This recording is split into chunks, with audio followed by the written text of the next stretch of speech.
Hi, my name is Tiffany Cameron, Reggae Girls top striker, and you are watching Ryan LFC YouTube channel. Don't forget to like, share, and subscribe.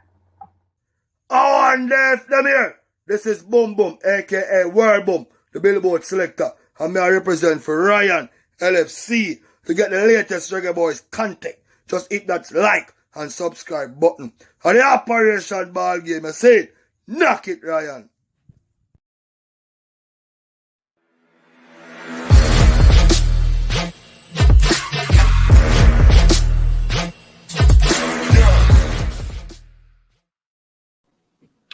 What's up, guys? Welcome back to the channel. My name is Ryan LFC, back again, guys. Another top shelf video for you guys today. Guys, you know that whenever you see me this early, you know that something is suspicious. I would say I don't normally come live them time, yeah. You understand? But sometimes you're gonna see me during the day over the weekend. You understand? Me have a lot of stuff for done. People, I want to do a watch along on the Canada versus Curacao game at 9 p.m. So I want to do that. I want to cover the Canadian national team. I want to keep a close eye to see what the Canadians is doing.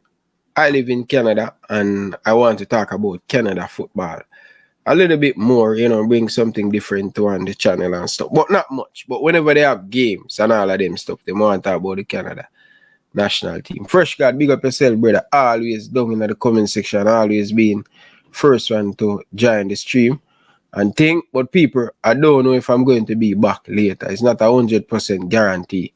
You understand? Because guess what? People, definitely I am taking my health and my rest very, very seriously. You understand? Need to take my rest and think, people. You understand? So the earlier I come on, the better. Because sometimes I can't control myself. Once I come on these show, I say I do 1 hour or 2 hours, it becomes a 4, 5, 6 hour live stream. You understand? So definitely, my beautiful people. People will have on a guest. You get the me? I say, yeah, man, we'll definitely have on a guest and thing tonight. So make sure today, not tonight, people. My apology. I don't know when we get this tonight thing from. You understand? So yeah, definitely, people. Don't feel no way, people. All right. So big up to all of the people in the comment section right now. People, make sure that when you like up the thing and share it. You understand? But we have a little bit of thing that we want to make you guys listen. Cause I'm telling you the truth, people. Big man thing, people. Me don't know people. Me don't know. Honestly, I just don't know what is going on right now with the Jamaican Football Federation. You get me? When me hear them thing, I may have to say, yo, boy, people, I know I want to focus on the game. That's my main goal. But guess what? Me have this come up where me have to tackle it. You get me? I say, definitely have to tackle it. It's a must. Can't play blind eye on it, people. Because them things, when you hear it come from people around the football, people, we have to play it and thing. All right? So, big up yourself, Bridget. Enough respect, man. So, people, I know many of you guys will see this video going around. But first thing when I see this video, I make sure that I make it become a point of duty to reach out to the person to try to get contact with the person. Because I only know the thing go already. And the person say everything when I talk, in my facts and everything. You get me? I say, boy, I may tell a story. You know, when the football I go change, but I go make on listen it and think. All right. In this video, I'm gonna be playing a video that has been making the rounds. Mr. Craig Oates. He's the current vice president for the Hanover Football Association. He's also vying to represent the People's National Party in the upcoming election in Eastern Hanover. He's making some damning allegations against Mr. Sheridan Samuels. Now, Mr. Sheridan Samuels, he's the mayor of Lucy and he's the current president of the Hanover Football Association. It should also be noted that Mr. Samuels and Mr. Craig Oates, they are both members of the People's National Party. Now, I am hoping to have a conversation with both Mr. Craig Oates and Mr. Sheridan Samuels, which I'll be bringing to you on this channel. But here is what Mr. Craig Oates had to say. And remember to hit on the love button from now. Also, share the video. Watch this. Good morning, good morning, good morning. Listen to this, people of My name Jamaica. is Craig Oates, Vice President of the Hanover Football Listen to that, Association. I am addressing through a video message President of the Hanover Football Association, Mr. Sheridan Samuels, who's also the Mayor of Lucy, as also Treasurer of the Hanover Municipal Corporation, the Hanover Football Association, Mr. Darren Barnes, who is also a councillor for the Riverside Division. And I will be addressing Mr. Samuels directly. Mr. President, I have served with you for quite some time, and I am very, very disappointed in your actions and that of a leader. And for somebody who is seeking the higher office, it shows me that you don't think about football, you think about yourself. You break the rules with impunity and you create them as you go along. I am saying that it ends now. Probably not today, but over a period of time. I have scheduled a press conference for when I return to Jamaica. I probably am going to do it here whilst I'm in the States. I have the documents, I have conversations with you, I have the receipts and the bills. You should not be allowed to be conference chairman, and no sponsor in Jamaica should spend $1 with the Hanover Football Association while you are at it. For some context, the last board of the Hanover Football Association was constituted, I think it was 2019, I stand corrected. Since that time until now, we have not had one meeting. None at all. And I have correspondence with you in which I have pointed that out to you. So trying to even get some minutes and backdate some stuff will not work, because I have covered all my bases. During the period of time, especially in the COVID, millions and millions of dollars, of which I have the things, when I see them, I got frightened, to include balls and cash, has been given to the Hanover Football Association. No level of accountability has been done. And I am going to be writing to you, the General Secretary and Mr. Barnes, seeking a printout for myself and all the other members of the association, some who probably is going to side with you, which I really don't care, because I really don't have any intention to continue in this sham with you and your built-up rules, right? Millions of dollars has been given, and yet you have submitted fraudulent documentations to say that you have trained referee and you have office upkeep and all of the other things. I have the documents. I have spoken to the president of the Jamaica Football Association, Mr. Michael Ricketts, of which I recorded the conversation. So he cannot deny that the conversation took place. And I spoke to the former General Secretary, Mr. Dalton Wint, also, of which has been recorded. You, and I have checks and I have other stuff that can prove fraud on the accounts of the Hanover Football Association. But what is hurtful is that even at your age and your stage, you continue to play games with people, youth's lives. You have now gone out of your way to put Lucy out of the league by not allowing the registration, which you spoke to me about. And I also have that recorded. You told me that Lucy cannot enter the league. So it's not a hearsay, it's you tell me. You understand? You have forced the accountability for all those checks and everything is so poor. And I'm not going to say everything here, because I know you. You're going to try and cover all the bases that I've covered. I'm going to give you enough wiggle room. But you now wanting to ascend to the board, how calculative you are. You want to go on the board of the GFF. giving up the presidency of the Hanover Football Association, negotiating for Mr. Daly to be vice president, and you to sit on the board is pathetic, and football is going to suffer. I am also going to be, I have been contacted by the Integrity Commission via email, and quite honestly, I said I was not going to say anything, but I am going to speak what I know. The good thing about me is that I am not, politics don't affect me. I don't have to run any political games. I don't have to be a candidate because I am successful in my own way. But rest assured, you and your hypocritical behavior needs to stop. And I'm sending this to Mr. Barnes.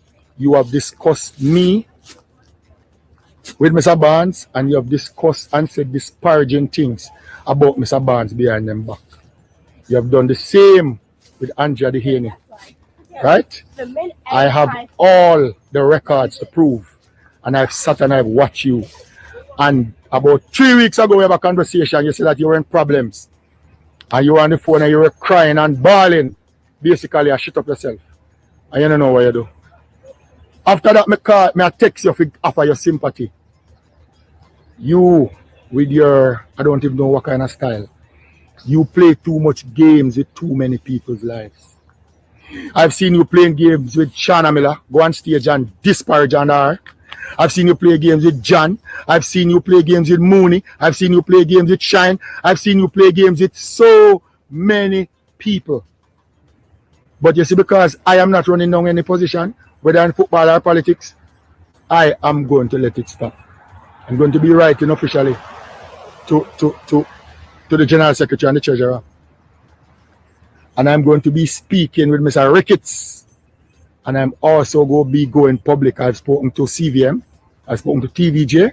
And I'm not going to say anything that I cannot prove. Nothing at all. Mr. Samuels, your days of changing the rules and doing pure must stop. Mr. Barnes, you're watching. You know the situation. You yourself tell me how he is. We cannot continue like this. One's man ambition should not ruin a parish and a nation. And if I'm going to sacrifice, I will sacrifice myself. Stay tuned. Blessings. Blessed love, everybody. People of Jamaica, what said you? What said you, people of Jamaica? What said you? Wait. Yeah, what said you when you listen to that? Westmoreland, Hanover, peer corruption in the football. What said you, people of Jamaica?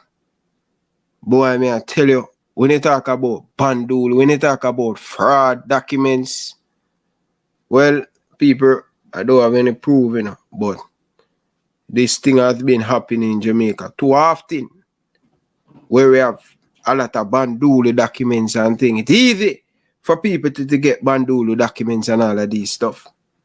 You understand? We will get into the meat of the matter. We'll contact some people to make sure that we have everything for the people them to know the full 100.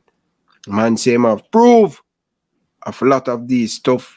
Him not coming out and putting out things that him not have any facts about and all of them stuff there. Very interested. Looking forward to hear what him have to say in the future when him join the Ryan LFC show.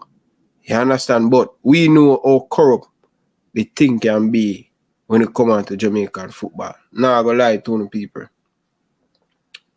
Lot of issue in the football. A whole heap of issue.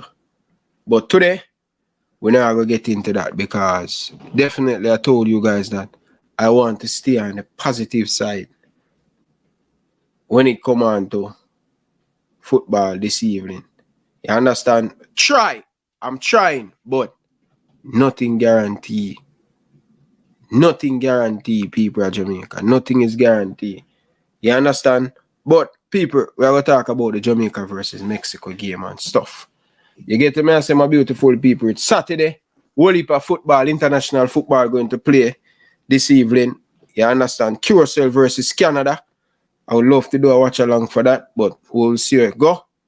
Yeah, man, my beautiful people. We'll see how that one they go. But Jamaica versus Mexico in the Azteca. Jesus Christ. We do have a great record in the Azteca, people. Can we pull it off? No or never for this Jamaican team, for this Reggae Boyz team. We can make history, but only if we want to make history. This won't be an easy game, people. This will not be an easy game. I'm looking forward to see it. I want to see all the players stepping up, private jet, good hotel, players in Mexico, relaxing early. Preparation has been put in together. So I want to see what the outcome going to be come tomorrow evening. Very good Sunday evening football, Jamaica versus Mexico. It's going to be a very good game, people.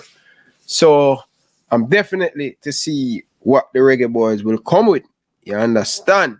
Yeah, man, my beautiful people. So I want to be a lot of positive people going into this one, but you know the thing go already. Nothing nice I couldn't bingo. You get me I say?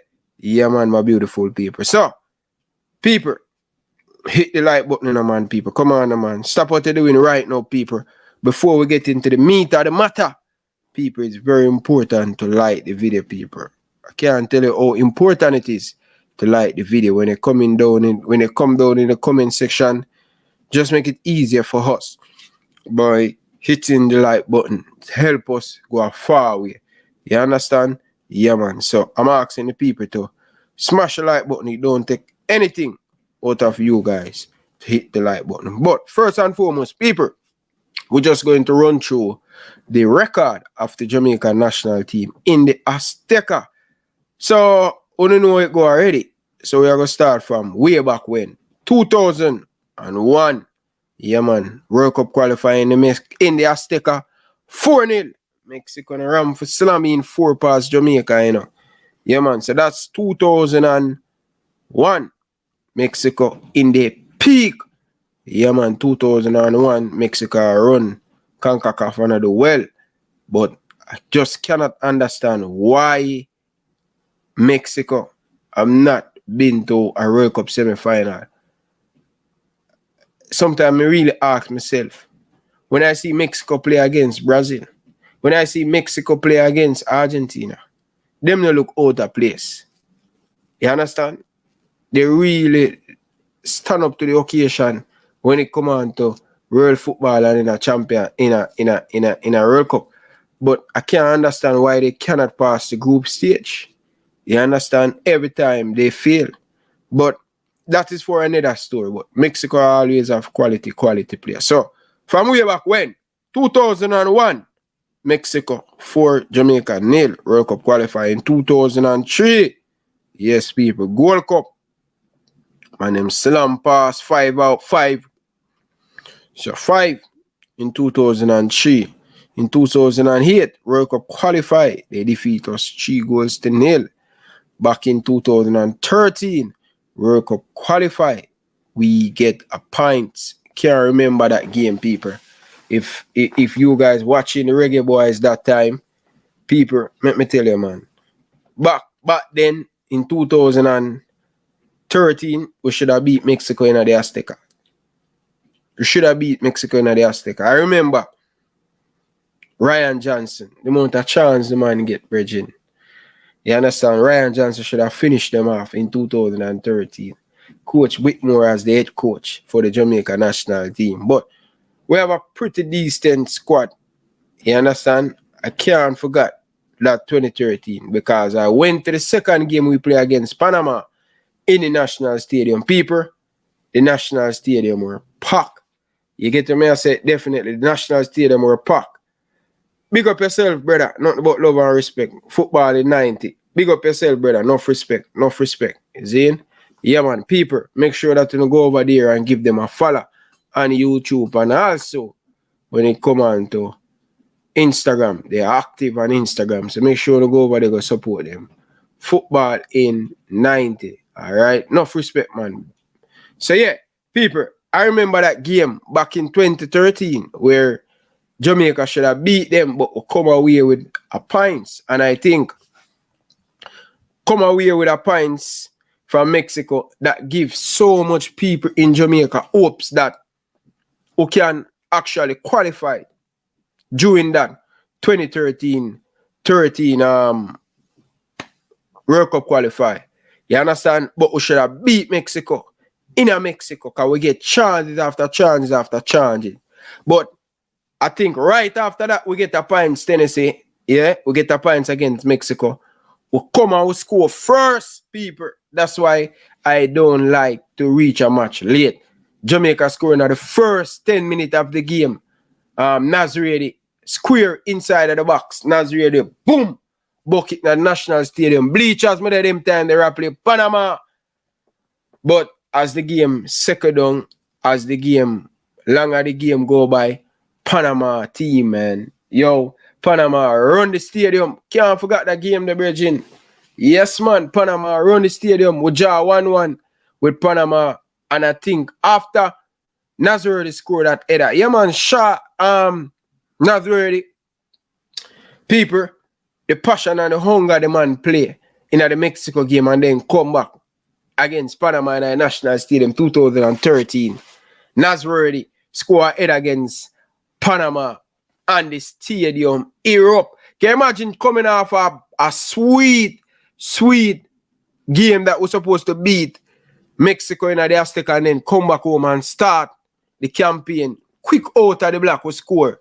You understand? Yeah, man, Tennessee a long time I watch Jamaica, you know. Some man are just a bootlicker just a come up and talk about Reggae Boyz, you know. Me I watch Reggae Boyz long time. Me a ball boy in a National Stadium 2006, 2005, 2007. Yeah, man, them time the Captain Horaceburl was the president and Spanner who were the person that deal with the ball boy. I will get to food, I will get to $1,500 after the match, ball boy in a National Stadium. So we've been around the national team long time. We've been around the national program long time and know the history of the Reggae Boy. So when some man talk, brother, a long time I do this, bridging. You get to me and say, yeah, man, ball boy in a National Stadium, man. After that, Tennessee, after Nazareth scored the header, Nazareth get injured, brother. You understand? The man get injured, and I want to tell you, the same injury that Nazareth get end up mash up the man career, Tennessee. And the JFF even call the man and ask the man how things are going. Because at that time, the Nazareth is getting in age and him back of him career and things. So the injury the man get to Panama and a Kingston, Jamaica people is a wicked injury him get. And me I tell you, say, the man end up not play football. I think that injury the end the youth career. You get to me I say, yeah, man. So when we talk, people who know what we are talking about and thing. You understand? So in 2021, Mexico again World Cup qualify in the Azteca after Shaman Nicholson, one shot at target, Anthony Grant sit down in the midfield of the Azteca. I say, yeah, long time want to see them like Anthony Grant. And the way of the game are panned out, people, as me say, after the Gold Cup done, I say, Jesus Christ, only if the JFF can act and just do the right thing. Fire coach Theodore Whitmore because I wasn't happy with how the team I play last Gold Cup and then coming at this World Cup qualify, 2022 World Cup qualify, people. Boom! The Mexican them score up with first. Shaman Nicholson grab the equalizer. Shaman Nicholson first goal in the Azteca. Boom! 1-1. People, we have been doing everything right. We have defended very well against the Mexican. And me I tell you, Star, we turn up, we shot again. The man them score upon us in the last minute or so. Right after Coach Theodore Whitmore take off Anthony Grant. Remember, I don't migrate the man them are coming up. And Anthony Brand, stallion in the midfield, is block up the gap and I close on the space in the midfield, you know. Tapa go take off the man. And the same part, wherever Anthony Grant stand up, all the man position so correct and proper, where them can't come through the middle. The moment Anthony Grant come off, right after where the man a block how much spot, the man them bust it power people. I may I tell you say 2-1, 2-1, 2-1. That would be the perfect start for us in the World Cup qualifier campaign. But guess what? We buckle it again. Coach Whitmore bring on O'Neal Fisher and add Albus Powell on the team. The man have Albus Powell on it. The man have about 3 wing back. Can you imagine the man have 3 wing back? Couldn't believe it. We done the game with 3 wing back. 3 wing back the man have. 3 wing back the man have O'Neal Fisher. And the man have Javier Brown and Albus Powell on the pitcher. One time. That game. I couldn't believe it. I just couldn't believe it, people of Jamaica. But guess what? Things happen and we learn. I don't think we learn from that. But again, boom, come on against Panama. We play Panama, chill up. After all of the Jamaican people, they must say, even me myself. And that's why I don't want to make that mistake that we're making at the last campaign. After we do so, boom, and say, yo, people, this is our best team. Can you imagine? We use a local B team. Me, all the way I say, yo, a B team that Mexico. Special edition and Tennessee and all of the man, they must say, yo, a B team that Mexico. B team that. B team. Jesus Christ. That's a B team that Mexico. After we perform and nearly get a points, we say, yeah. With 8 team now, Mikel Antonio and Ravel Morrison and DJ and all of the man them. I go rough up Panama. Be a people I say, yo, I go 6 Panama, I go this and that. Even me to people. And Lord God, before the game, peer problem in the dressing room. Who for play? We bring them money and we have them a chain. We don't make them go to Mexico. We make Paul all prepare the team. And we do this and we do that. Match day, people. A peer problem match day, man. Peer problem who for start. Whitmore didn't want to start. All of the overseas player them, he want to mix it. He didn't want to make so much change. And when we look back on it, hindsight, Whitmore was right. Whitmore was right because he didn't want to start too many players where first them I get them debut in Jamaica. First them I play in a national stadium. But Whitmore come under pressure to play all of these overseas players in a one game. About 9 of them start, people. And this the Ala balloon start. The campaign just go down. So 2 games, no points. I think in the first 3 games, I can't remember the second game, the third game go. Or the third game go special edition at the World Cup qualifier. I know so we lose to Mexico 2-0 and we get 3-0 from Panama. I can't remember the next result. If a jaw with jaw. Can't remember if a jaw with jaw. I will lose.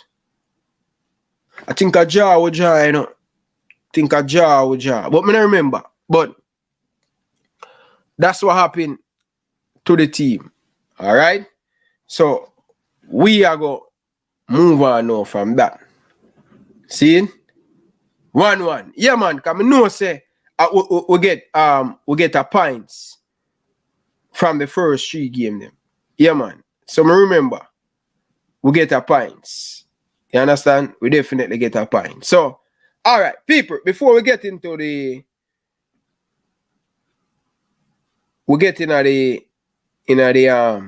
thing, I just want to quick to point out the top 10 Caribbean national team, right? Jamaica sitting number 1. Yeah, man, Jamaica sitting number 1. Haiti sitting number 2. Trinidad and Tobago sitting number 3. You understand? Yeah, man. So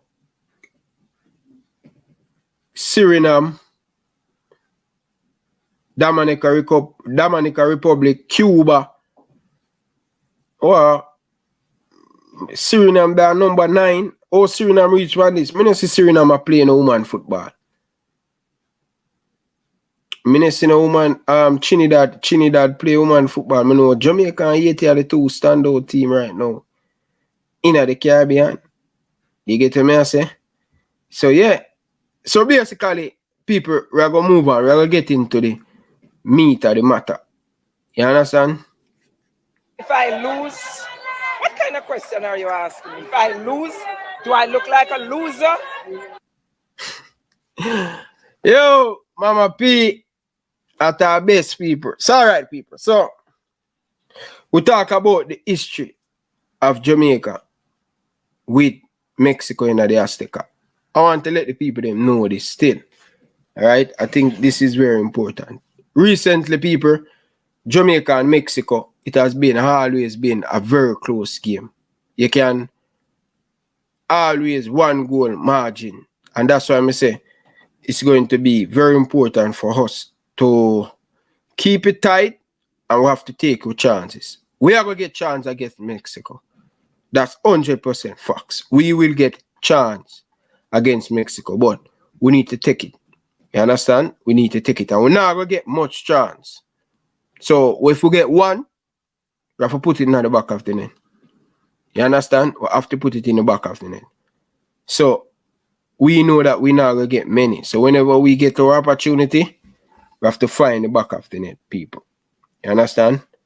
But Mexico, resting a lot of them players coming into this one, I think it's going to be a very close game. And I'm expecting Jamaica to be much more solid in defense and make sure that not only we defend, we attacking whenever we get the opportunity to attack.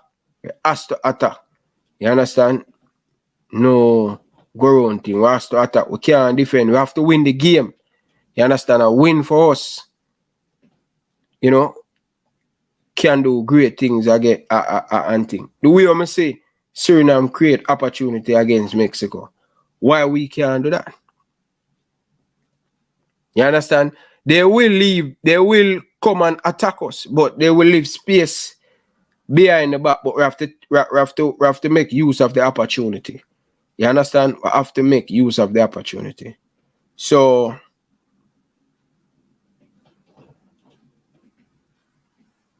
we have to make use of the opportunity. So people, so here is it now, people. So Jamaica lost 5 games, people. It's not look good. 3 draw, 2 loss. You understand? We draw against Trinidad, we lost against Trinidad, 1-1 against Cameroon, Argentina, 3-0, Qatar. We play Qatar, or we don't play Qatar? 1-1. We play Qatar. Okay, we play Qatar in our friendly game. But head-to-head, Jamaica versus Mexico, the last 5 times we play against the Mexican. So, in Kingston, Jamaica, we get a 1-1 draw. You understand? Yeah, man. And in Kingston, Jamaica, Mexico come back from behind and defeat us by 2-1. So in the Azteca, Mexico beat us by 2-1. In 2017, Jamaica, when you remember that game, they came and attacked Lawrence with a beautiful free kick in the 88th minute. Yeah, man. Send us to the Gold Cup final. So we defeat them. But we lost 3, win 1, draw 1. So the record against the Mexican, it's not good. It's not impressive. You understand? And we have to fix that come tomorrow. So, for those who sleeping on the rock or on them bed, so Mexico in this Nation League win Group A, we scored 6 goals. Mexico scored 6 goals and conceded 1. They are on 7 points. So Jamaica scored 5 goals and conceded 3. 5 points. Suriname 1 point. That's the only points that they get from Jamaica. And Suriname scored 2 and concede 9. So, what that means? Jamaica has to win this game for us to come out of the group and to advance to the next round. So, our points will not help us. A win will definitely help us. That's the only way we can advance out of this group. And no room for error, basically, people. No room is for error in this game. And I'm just begging that our players, we going to defend most of the time, but we need to put the ball in the back of the net. You understand? We need to put the ball in the back of the net. We need to be more clinical in front of goal. We cannot continue. We cannot continue defending, but whenever we get the chance, the opportunity, we have to find the back of the net. You understand? And next thing to people, we need to keep possession of the ball whenever we get the ball. Kicking away the ball long, it's not going to help us. We need to keep possession of the football.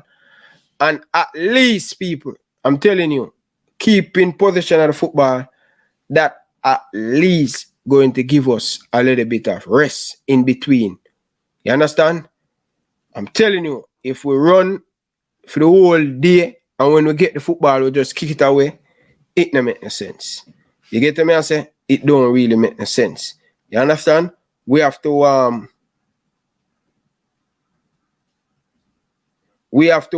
make use of the opportunity. You understand? Yeah, man, I saw the video, man. I played the video already, people. I played the video. So if you want to watch that, you have to go back and watch it. So, people, we're going to have a guest, people. So we're waiting on the guest before we get into some more stuff, people. You understand? So just bear with us. Go and sit tight, hold tight, and think, people. So, people, smash the like button, man, people, man. Come on, people, man. I'm telling you, I have to work with we, people. You work with we, me work with uno. So we have to hit the like button, people. You understand? It take nothing for you to hit the like button. Now charge, we not do nothing. Just hit the like button, people. We need to keep possession of the football. Special edition, very important. Because too many times, we defense. But when we get possession, when we keep the ball, we make a meal of ourselves. So, all right? So, my beautiful people, now we have a guest and thing. Mr. Richards, how are you, though? Doing, sir? How are you? Greetings and salutations. Give thanks, Ryan LFC. Greetings to viewers and subscribers. I'm here, listening carefully, surveying the Jamaican Reggae Boyz scene as the Mexican game looms large. Apologies for the slight delay, but knowledge is power. I'm listening carefully to you, Ryan, but the floor is yours. Where do you want to go this fine day? Well, listen, where I want to go? I want to go to the semi-final of the Nation League. That I want right now. That me I defend. I want to see the players them come and show that they're hungry, they have the passion, because we haven't win anything for a long time. If we can beat Mexico, why we can't beat Canada or United States for this goal, for this Nation League? If we can beat Mexico in the Azteca, we're supposed to have all confidence as fans as team to beat any other team to make it to the Nation League final. All I want, man, is for the players them to show that they have a little bit of fight or a little bit of spirit. You know, too many times we move the goalposts where I say the JFF, we say the coach no good. What are we going to say now? Fans, we usually say, boy, the coach make the right. Now we have a good coach that understand and them have a good coaching staff. All I have to do come tomorrow and show the Mexican that we need to take them to basic in their hometown. Fans will be there. That kind of little bit kind of scared me. But guess what? We play Mexico. It's not going to be the first or the last time we play Mexico with fans. You understand? So for me, I want to be in the Nation League semi-final. That is an extra game for Al Grimson. Prepare the team going into the Gold Cup. That's what my mindset there right now. My mindset is Nation League semi-final. Respect, Ryan. Respect. Ambition is a good thing. Nothing wrong with that. You know your football, Ryan. I'm going to ask you a few questions, if I may. I've got a bag of questions. I can't ask you all the questions right about now, but I'm going to wet your beak. More try. That's all we can do, you know. That's all we can do. Ryan, which is harder to do? Scoring or defending? Listen, me I gotta ask you back the question and I defend. Why you think striker get more money than a defender? In my opinion, because to put the ball in the back of the net is arguably, in my opinion, it is the hardest thing to do in football. I take it that you agree with where the reason boss is coming from. Yes. Respect. So, I then can. Oh, go ahead. I don't know if you want to dig a hole for yourself, but let me keep quiet. Go ahead, sir. You're in good form at the moment. Go ahead. So, I think defend, win a championship. Goals, win your games. A one-half game like this, I would want the team to have the balance, to defend properly, but we will get opportunity against the Mexican. We have to keep it tight at the back. We have to defend as a team. We cannot allow them to this quick 1-2. They're very, very good at playing a 1-2 pass to get it back. We have to keep it narrow, keep it close, give them the width. Right? Mexican, they are not the tallest, but we have more defender. We're very good at heading out the ball. So we're going to play to feed them weakness, and we are going to play to our strength. Our strength is our defender, Ethan Pinnock, whether it's going to be Damian Lowe, whether it's going to be King. We're very good in the air. We're taller than them. So give them the width. But we make sure that stop the square from coming inside the box. Or if we not do that, we'll make sure that we win the first ball in the box. Edit out. So for me, striker, scoring goal are one of the hardest thing. You can imagine sometimes you get with as a striker, butterfly in your chest. You get nervous. It's more easy to defend. Why you think most coach come in, keep it tight at the back, you will get opportunity. Where you watch a football game and you don't see a Burnley get the opportunity, they get a little bit glimpse. Where they see a football game where the team is defending and they don't get the opportunity to score. So for me, difference, striker are the hardest thing to build up that combination. And that's why if you realize that most of the time, Jamaica defend a lot, kind of more easier. But when we're supposed to have the ball in the final third, we turn over the ball. It's too easy. We need to make sure that we can keep possession of the football when we reach in the final third. Don't turn it around the danger area. And that's when I think Jamaica have a little bit of problem is. When they get close to the opponent's back, they turn it over easy. No team going to create chance or score a goal without with turning over the ball too easy when they reach opponent box. So it's goal for me.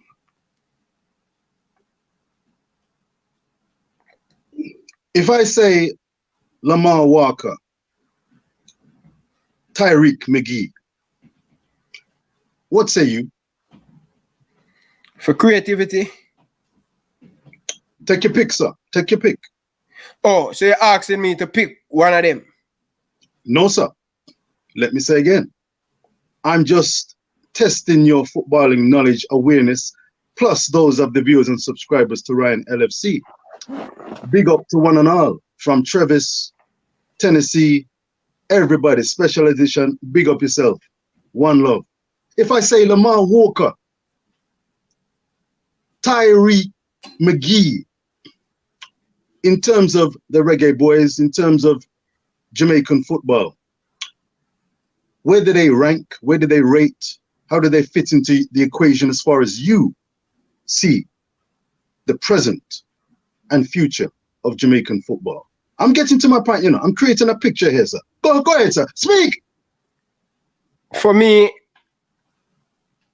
it's kind of a little bit hard because I really frustrated of both players. I think both players leaving Jamaica, I was expecting a whole lot from both player creativity. You understand? But they haven't lived up to expectation. And it's kind of hard for me to choose because none of them not playing consistent at the highest level. Maggie at Belgium, I don't know, man. I like Tariq McGee because of creativity, but I haven't played. You understand? I haven't played. Lamar Walker, disappointed, man. I think disappointed. But I would choose McGee still. That is your choice, sir. Your prerogative, no problem. Are either player of the quality, in Ryan LFC's opinion, to have a future in the Reggae Boyz project, Jamaican national senior men's team, right about now and in the days, weeks, months, years leading up to ultimately World Cup qualification? The funny thing about football, you know, and the thing about football, you can never write off a player when they're that young. And both players, they still have age and them time. They still have age and them time. They just need to find the right coach, the right team that going to fit them, the coach that, you know, love them. Because these type of player, they need a little bit of arms around them to let them know that how important they are to the team. You understand? Every player will create. That's why it's so difficult to find player like Tariq McGee and Lamar Walker, because they don't come that often because of the creativity they do when they play in Manning Cup coming up and all of them stuff there. But I think age is on their side, and for me, I would want to see more of them playing more game. You see, if them can play more game, Maggie especially, he can go to the next level. But Lamar Walker in the JPL, I think that's a way step down. I think if Tariq McGee can go and look a smaller part in a Europe, like a Slovakia, a Slovenia, you understand, can start over back in career where he not trying to learn from the top. Playing at Belgium, he at the top. He need to go another level where he need to learn the basic and improve him game and take him game to the next level. But age is on him time. You understand? So he's 23, still have a long way to go. But remember, you know, 1 year from now, you know, you have the market and all of them stuff yourself. Yeah, for me. All right, sir. Full respect. I'm sure the views and subscribers are listening keenly and attentively. Knowledge is power. Football is a game of opinions as well, so everybody entitled to a view. Respect, sir. Ryan, no offense. Viewers and subscribers, no offense. Ryan, do you want to be that guy? Do you want to be that guy?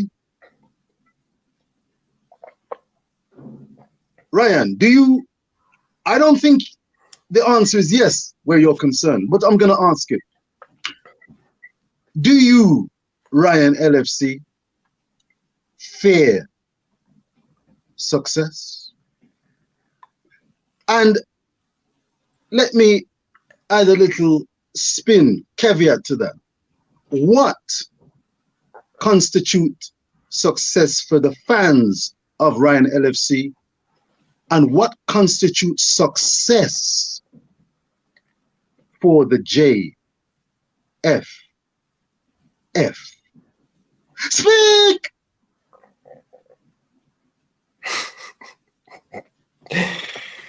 My God, Virgin. One of the hardest questions he ever asked me, Virgin. I want to kind of a little bit tricky still. So, success. For me, no. Virgin, I am upset. I am passionate.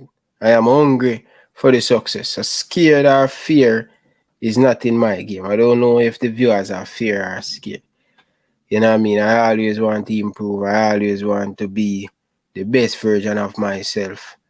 So scared or that's not me, but definitely on the football side, definitely, Bridging, why not? We need success. We haven't getting success from last time. We get really a little bit of success from 1998. In the 2000, we went to under 17, we went to under 20 World Cup and all of them stuff. So for me, I always improving myself. So I think we need success. I don't think JFF know what is success. That's the thing. I don't think JFF know what is success. You understand? Because based on where they show to us, it is just all about them and it's not about the fans. It's not about the national team. So I don't think JFF wants success, bro. They don't know nothing about success. And see the program a crash for God know how long. Man, them man ain't know nothing about success, Brethren. Right now, administration are let you down right now. When we look at and watch other Trinidad and Tobago, them trying to make an effort, although they are not the best or the greatest when it come on to getting the football. But one of the biggest problem we have in this region, in Jamaica, is the administration letting down the youth them. And me can't even look over the track and field side. Or we don't have a national stadium and we dominate track and field. Usain Bolt, Asaba Powell, Shelley and Fraser Price, Elaine Thompson. How do I have another tracks? How do I have even a tracks where the what's the name? The JCA own? Man, administration let you down in this region, man. In Jamaica, man. Them no want a success, brother. If they made really want success, they would show the people them say they want success. I'm going to put a pin in it right this Rasta. Ballad or otherwise. Ryan, we are say, sounds plausible, sounds viable, fairly reasonable. But I've got to pull you up. I'll certainly ask you to expand a little more than go off on your usual rantings and soliloquies. You, from your very mouth, Brother Ryan, has called out the likes of Jamaica's queens of the track and field athletics world, the likes of Sharika Jackson, I could add. I could talk about Elaine Thompson-Herah, Shelley Ann Fraser-Price, outstanding, world-renowned, Jamaica flying high when those names with their form take to the track in front of the world's audiences. But, Ryan, viewers and subscribers, how do those track and field individuals get there? How do they end up standing on the top of the rostrum? I'm not going to, as Coach Minzy has said from Coach's desk, it's difficult sometimes and maybe a little unfair to compare track and field to football. My point in this instance is that it takes a lot of hard work, focus, concentration, and endeavor, in addition to outstanding backup, management, and supportive teams. Ryan, in your opinion, let's cut to the meat of the matter. Is Jamaica a first, second, third, or fourth rate country or world? You know, when I'm talking about first world country, third world country, where do you rate right now? And from when you was a wee ball boy, back in 2007, 2005, where have Jamaica been seated in terms of the world footballing scene? First world, second world, or third world? My father, who passed away recently, God rest his soul, may perpetual light continue to shine on him. My father was a tailor. Brother Ryan. And as a tailor, sometimes you deal with the material and materials that you're given. You make the best of what you have. Where did Jamaica rank for you, Ryan? And do you appreciate that Jamaica have not, do not, and may not have everything that could be needed to be considered to be dripping in talent and resources? The floor is yours, Ryan. Once again, you know what I'm going to say. Speak! Bridget, listen, first and foremost, brother, Jamaica is a third world country. Right? We is a third world country. And everything in a Jamaica, they ball about money. But we don't have enough money to do all of these stuff. You think Track and Field have enough money for us to compete all of the country them in the world? You think because of money why we are compete against all of the team them in the world? Me ask you the question. You think of money we have, that's why we are compete against United States, all of the country them in the world. You think of money we have, enough money we have in a Track and Field? You know what I think that you know what I think from here, from London, England, as a proud Jamaican who has seen the likes of Grace Jackson, Merlene Otti, Raymond Stewart, all man like Dan Quarry. When I was a wee lad, I have seen these athletes fly the flag and represent good and true. What Jamaica have in track and field, through one way or another, is culture. Culture. And a winning culture. Used to be winning or claiming bronze medals, silver medals, and the occasional gold medal.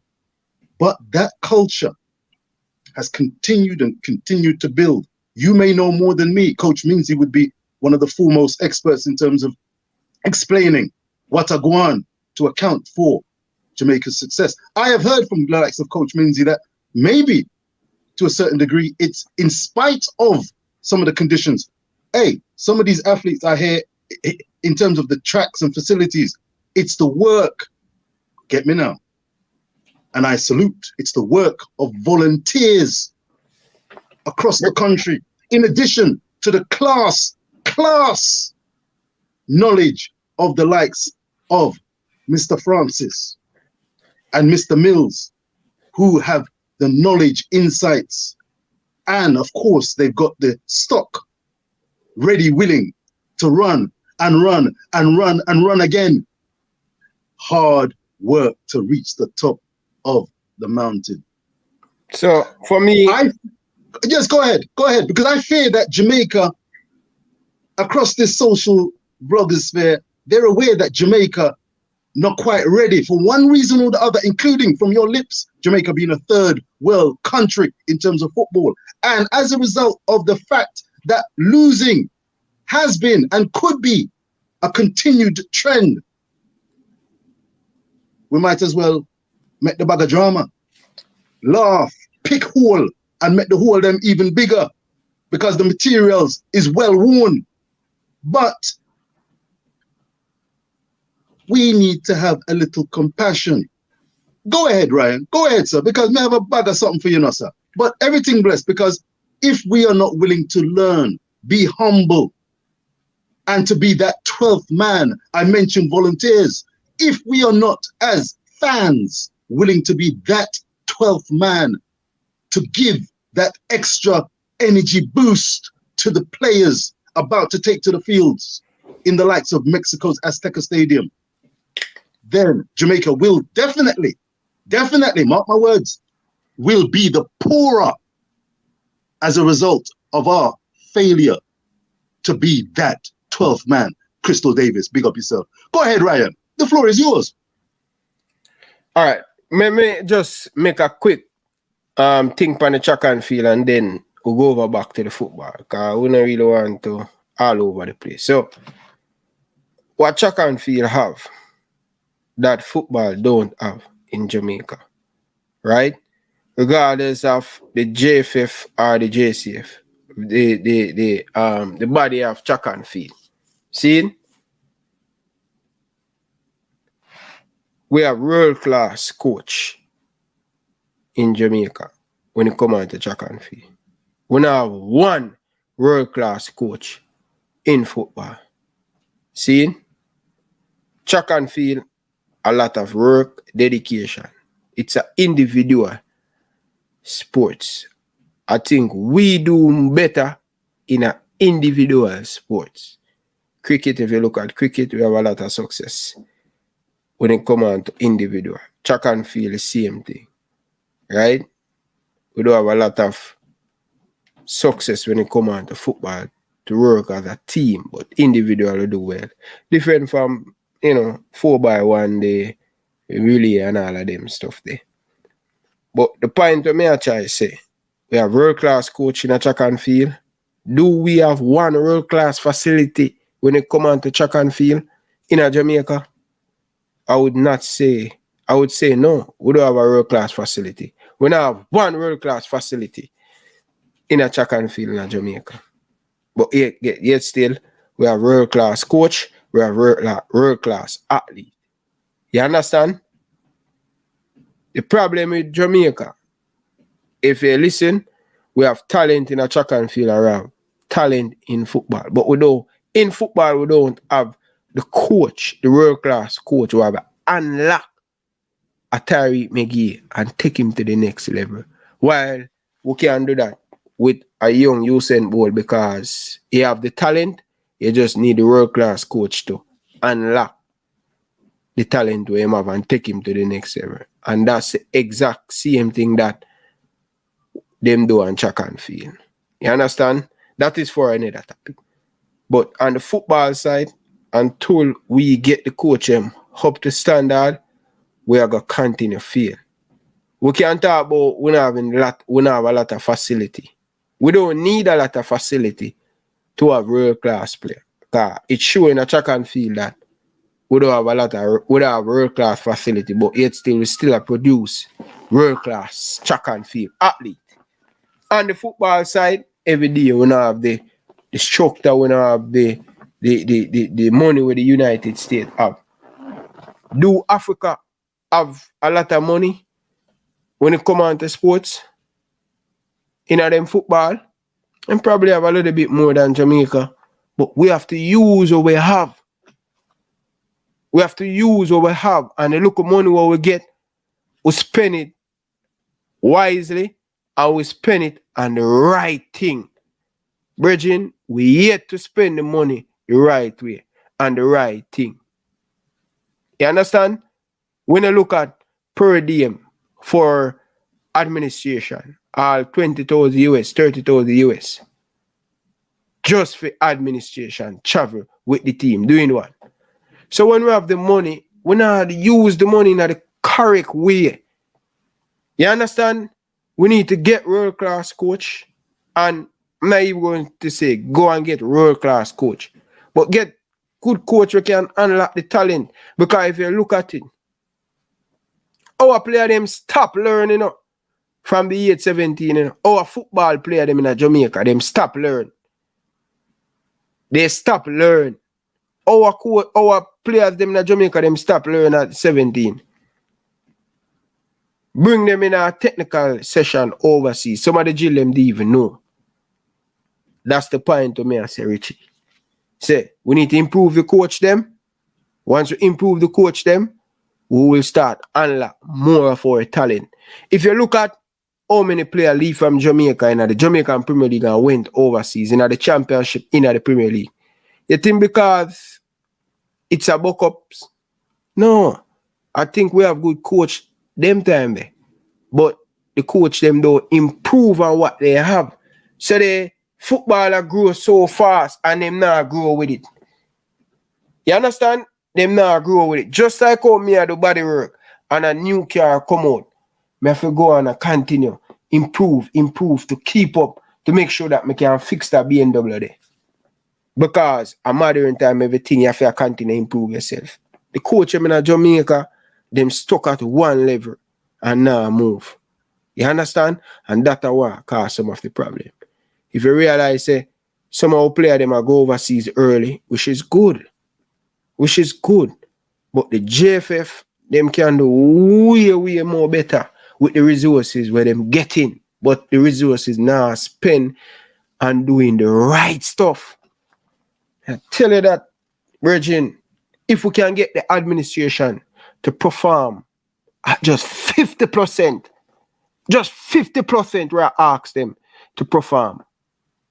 50. Right now, the administration, a 5% them are performing, because them make the same mistake them, If them just raise them, like how me I say, raise the bar, players, step up on the game, give us a little bit more. If them can just give us 50%, that's so far the national team go, because we have the talent. But the local minor detail things are all over. Ryan, I would take some issue, maybe. It's not scientific, but you asking for the JFF, for example, to operate at 50%, not an increase of 50%, You want them to operate at 50%. And you say that because, in your opinion, you, live on air, Rich Post Sports, represented by the Reason Boss, right, yes, sir, has heard what could be described as tiddlywinks. Because you have just said that the JFF, I'm going to give you a chance to maybe retract, rewind, and come again. The JFF, in your opinion, are operating at 5%. Ryan, you're doing a disservice to someone somewhere, because you've got a variety of big man pan speed dial. No, brother, me not take back nothing what me I say, brother. Because the reality and it's the truth, bro. They performing at 5%. Look what me I ask them. 5%. The pass, the average, may I grade them out 100. Right? 100. Right? I'm going to say, give me even half of the 100. 50. But when you look at where the man them are perform at their level is 5%. You can't perform at 20%, 15%, and I continue making the same mistake over and over and over. Traveling, food now come on time. When I hear what the coach was, when I hear what the coach I say, when the team turn up at the bus, when the team turn up at the stadium, people still have things on the pitch. When I hear the players them sitting down in the hotel, food still a come late. When I hear the players them get ready and for go up on the bus broke down, it not have no gas, it not have that. Come on, bro. These are look simple things. 5% the man them a performer. This may sound an obvious question, Ryan. I have yet to be convinced. From London, England, and Rich Post Sports is a passionate Jamaican fan, a passionate footballs fan. Of course, you know that I'm a Brazilian Seleção supporter over many years, and I know that Jamaica have something that Brazil, the Seleção, do not have, namely, a coach. Brazil have their under-20 manager taking charge as the Seleção go into battle against the Atlas Lions of Morocco. Morocco, with their history. Morocco, with a bag of players born outside of Morocco. Left Morocco at a young age. But come Qatar 2022, they were a band of brothers in arms. We saw what Morocco did. The likes of Portugal, Spain, vanquished. Belgium, vanquished by a band of brothers making the most of what cards they were dealt with. They fought as a band of brothers, no excuses guaranteed. They lit up Qatar 2022. Ryan, we have a coach, the Reggae Boyz, the Jamaican senior men's national team, have coach Haimar Hallgrimsson at the helm. As we are about to, March 27, take on Mexico in a winner-takes-all encounter. Ryan, do you trust the process? Do you acknowledge that the Reggae Boyz right about now, having been based in Montego Bay, I have been told, if social media is to be believed, toured, got a feel for Jamaica, an understanding and empathy of what these footballers are fighting for, who they're representing, what they're representing. A third world, jam down, jam rock country, Jamaica land we love. Coach Haimar is coming with the proverbial new broom. Unseen, I know you love talking about broom sweeping clean. It's a new broom. Yes, it may be dusty quarters, but Haimar has an intention, a vision without which people perish. The guys know a little bit more about Jamaica. The camp has been a good vibes place as far as I understand. So my question to you, Captain Ryan, Brother Ryan, do you trust the process, and do you trust that Coach Haimar is willing to not forget the past, but work with the past in order to present a new present and future? Coach Haimar, him no idiot, you know. He's not an idiot. He's not a fool. And if you are not willing and ready to allow Haimar Hallgrimsson to do his things and create a band of brothers, then Ryan, we've got to check ourselves before we wreck ourselves. Ryan, the floor is yours, sir. To ask the question, if I trust the process, I'm trust Hallgrimsson. Spot on, despite the storms, the winds, the dusty room, the analogies from Coach Minzy, I love it. The cover of the book looks spanking new, but you turn and look inside it, dog pages turn up. We saw the glitzy plane, that glitzy private plane jet for the boys. May look pretty on the outside, but God knows what it's like on the inside. We're speculating. Do you trust the process, and are you willing to put trust in Coach Haimar to go ahead and be positive? Yeah, I trust the process. Talawa, good evening. Just a second there. Just 1 minute. 1 minute. You can go and talk, Richard. No problem. No problem. My lord, viewers and subscribers.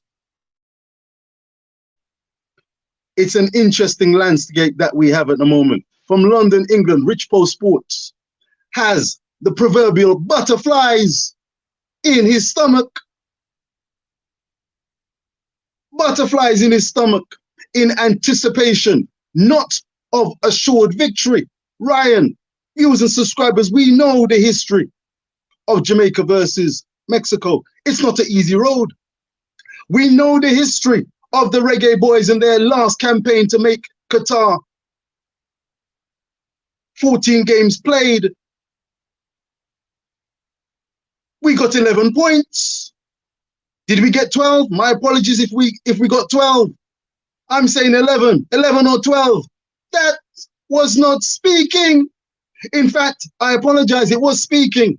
It spoke of ineptitude, shortcomings, falling short. But given the context, the fact that Jamaica is, quote unquote, a third world footballing nation, a nation that can look at the likes of the United States of America, Mexico, and Canada with some envy, because they're willing to work with what they've got. They've got more of a winning culture. Some may say United States and Mexico dominating the CONCACAF region. Under 17s, under 20, they've got talent, maybe to burn. But what are we expecting by way of our Reggae Boys? And sometimes, you know, I even hesitate when I say the Reggae Boys, because it comes maybe like a kind of glitzy thing. Anyone heard of the Harlem Globetrotters? The Harlem Globetrotters, world-renowned. How many NBA championships did they win? How many titles did they pick up? None. World-renowned as clowns, showmen. They weren't Dallas, they weren't Chicago, they weren't the Milwaukee Bucks, they weren't the LA Lakers, Dre Anyweather's favorite franchise. No! Jamaica have never been the big hitters on a world stage. And that is why, in my humble opinion, the reason boss's opinion, I wonder if we are not making a mountain on some occasions out of a molehill. Are we not making a mountain out of a molehill?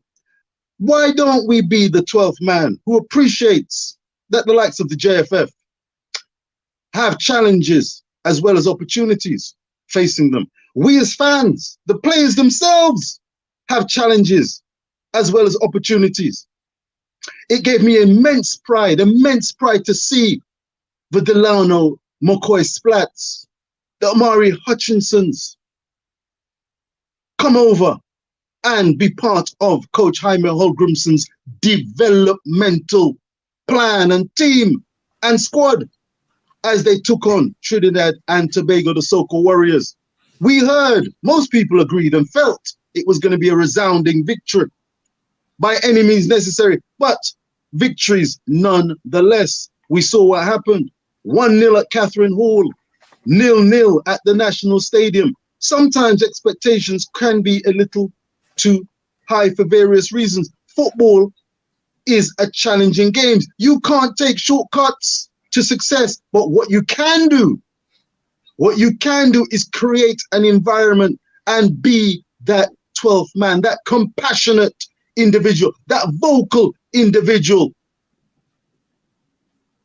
who gives every opportunity for those who are donning the Jamaican jersey to put their best self forward and be the best they can be, as Ryan himself alluded to. He strives, you strive, you're back there, Ryan, bless up. You strive to be the best that you can be every day. And sometimes compassion is needed for yourself, for myself, for yourself, viewers and subscribers. I'm going to reach for a scripture. I'm going to reach for a little scripture soon. Oh, wait, him come off of it. Ryan, wait a minute. Does scripture mean a belt? A belt buckle? No, mercy, no, sir. Wait, Ryan. All right, sir. Hold tight. Hold tight, sir. May I come, man? May I get an important call? But may I bring Alex on the line? Alex. Bless up. Alex. Bless up. Ryan. Yeah. Me wonder if a poem show you run a football we attack. All right. Hear me now. Me go step Alex, me go step aside and more and him talk about football. Just me a step at time. I go up on an important call. So I have to take that call here. So you and him talk about and you get him back on the football. So talk to him, Alex. Me a come. Alex, go ahead, Alex. Yeah. Reason boss. I wonder if a poem are we are talking about football, because too much of the time you make one point and you exuberate the point too much. You are talking about Brazil and Morocco when that not doing Mexico. You are talking about Mexico. Mexico we are talking about. Exuberate? Yes. You are talking about Morocco, I know your side, but we don't want to hear about that. We are talking about Mexico and Jamaica. When you talk about that, you're boring up the show. I tell you honest truth. Nobody not tell about you tell you the truth. You're boring up the show, reason boss. I'm doing what? You're boring up the show, bad man. You're boring up the show. I'm making the show boring. Is that your point of view, Alex? Yes. All right, Alex. Because uno momento. Let us deal with the Mexico versus Jamaica forthcoming game. Alex, the floor is yours. Let's reason this thing out. Go ahead, sir. What would you like to say? Go ahead. No problem at all, sir. I want to hear what you have to say, reason boss. In terms of what? Let's reason. What do you want to know? How can we beat Mexico tomorrow, reason? All right, let's break it down fundamentally. Thanks for calling very much, Alex, as well. Full respect to you, sir. We're in the edutainment business, so full up respect for piping up with exuberance. Now, in order to beat Mexico, in my opinion, let's just break it down to the fundamentals. We need to outscore Mexico.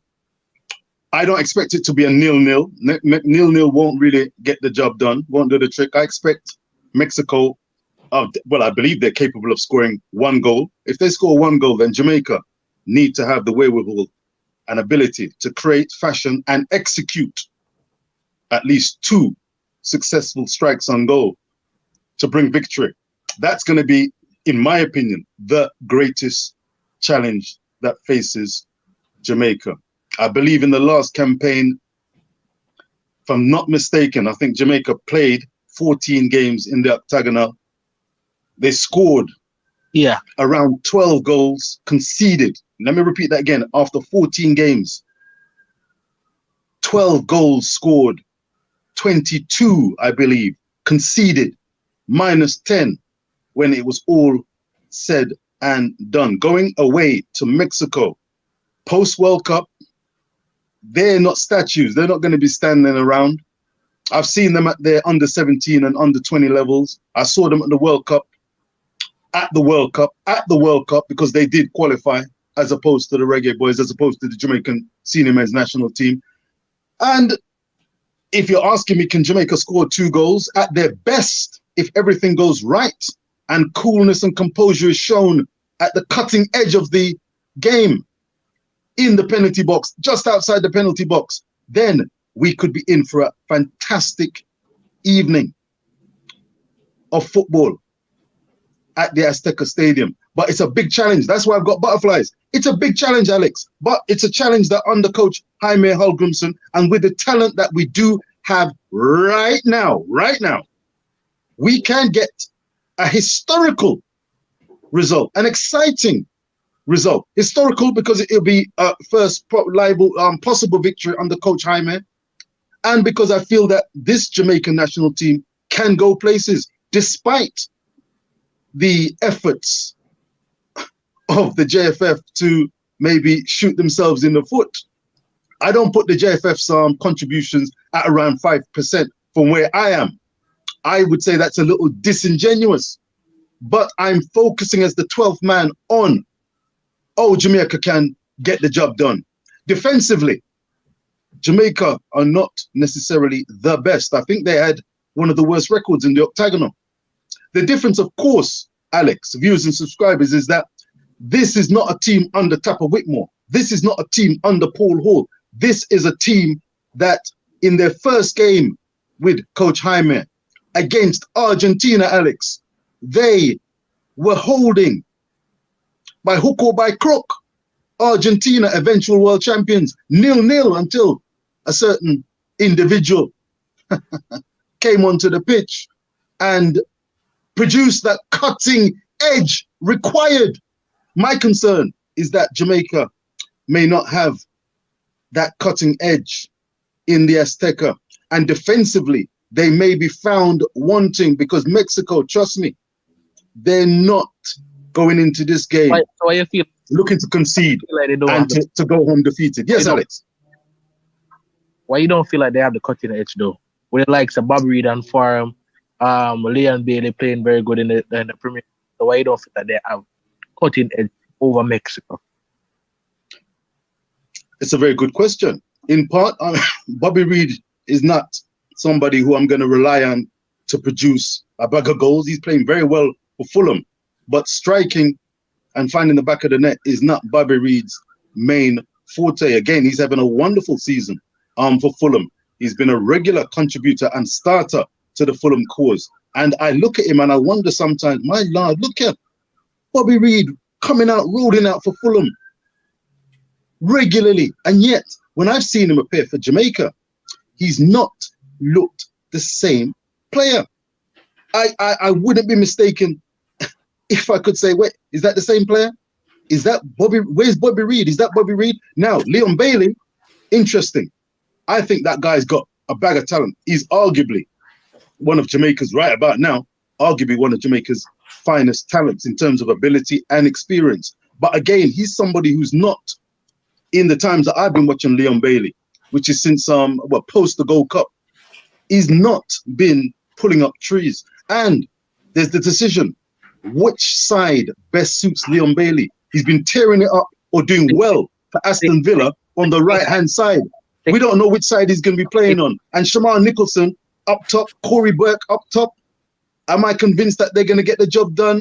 Not necessarily. But at their best, if everything goes right, they can get the result, which is why I'm optimistic, but cautiously so. And I'm waiting with bated breath for the whistle to start, because as I said, I want to be that 12th man that sees Jamaica create history. Without belief and vision, the people perish, Alex.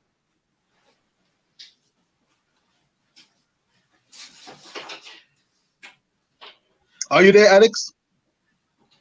Yeah, I'm here. Go ahead, sir. Go ahead, sir. What's the lineup for the Mexico game tomorrow? Were you persuaded by my argument? Do you understand where I'm coming from? Do you understand where Rich Post Sports and the reason boss is coming from? Yeah, but you could have short and spicy, but I understand. Respect, sir. Respect. Sometimes you can be short and spicy and you don't get the full meal. All right, starting lineup. I'm trusting the process. I don't have as intimate a knowledge of the Jamaican national team in terms of which system, formation, combinations work best. Coach Heimer right about now is and has been working with the players. But he's the boss. He's the boss. You're watching the teams. How does you know what the team's gonna do tomorrow? You're watching the team. You know who the players are. Why can you not like put a lineup out there? Okay, this is my idea. This is a reasonable line.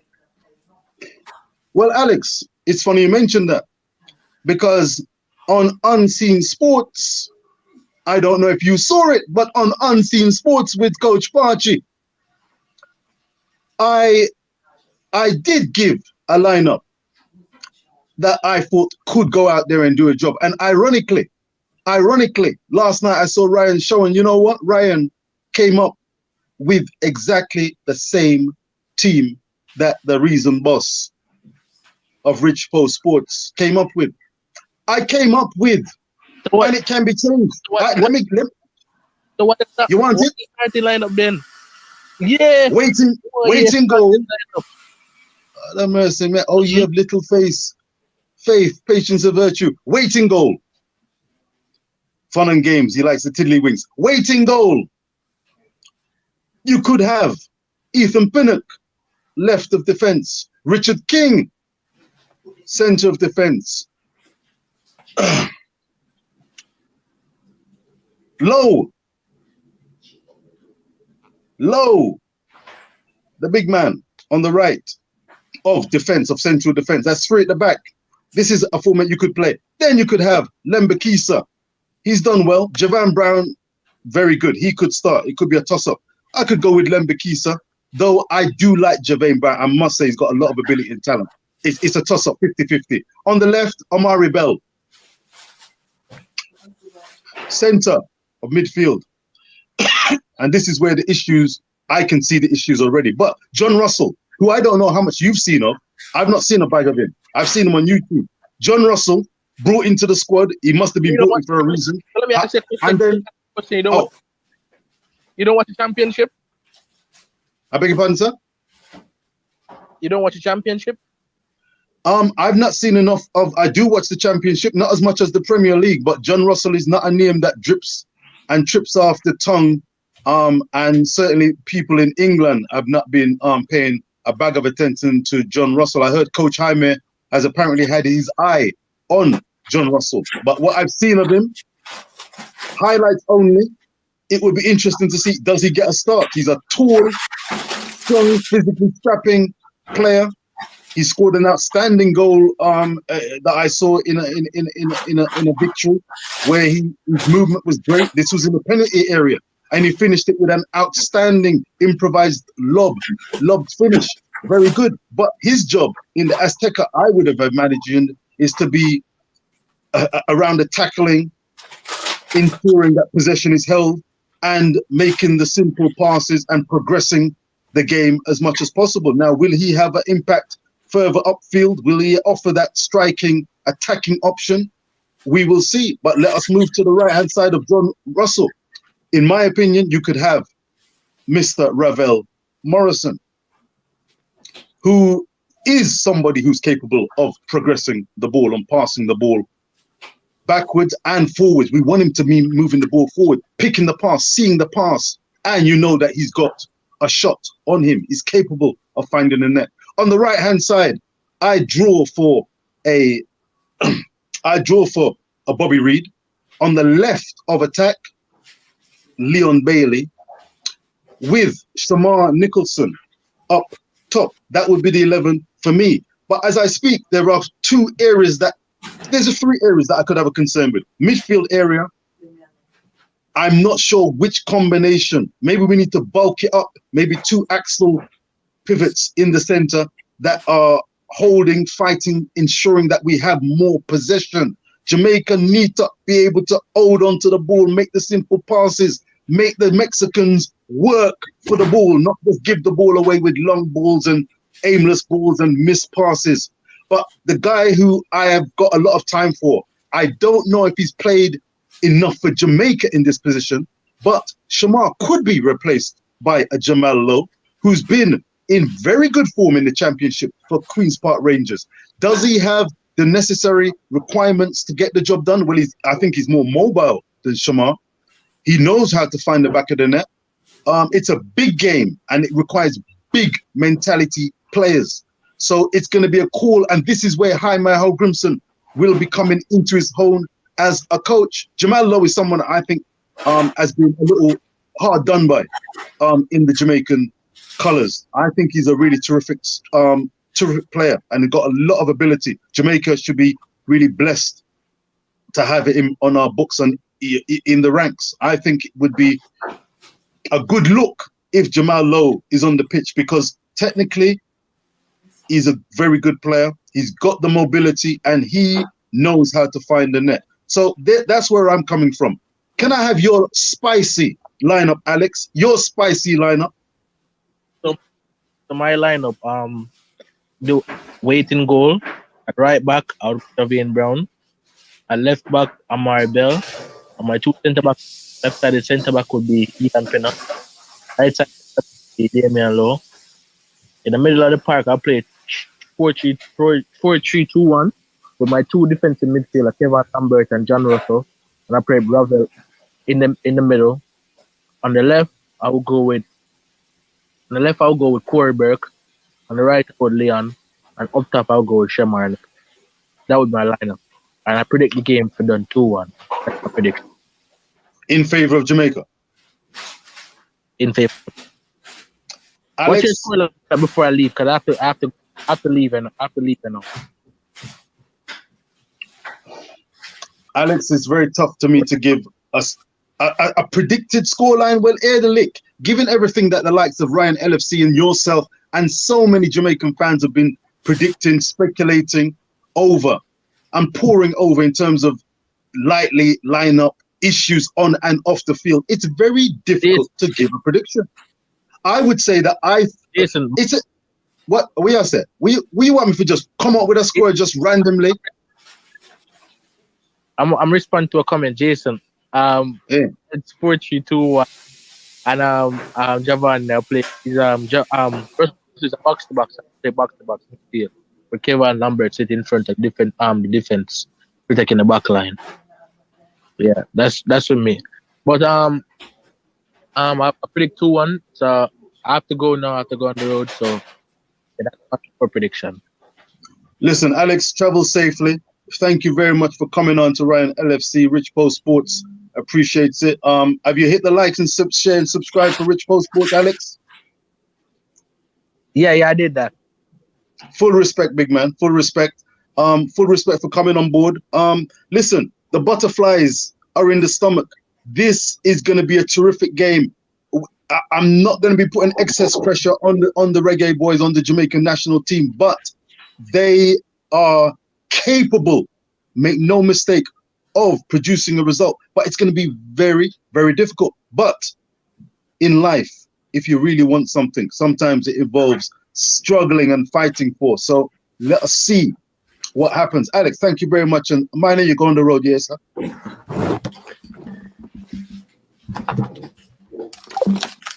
Ryan in the house, Ryan in the building. Everything blessed? Yeah, man, everything blessed, man. I'm good. My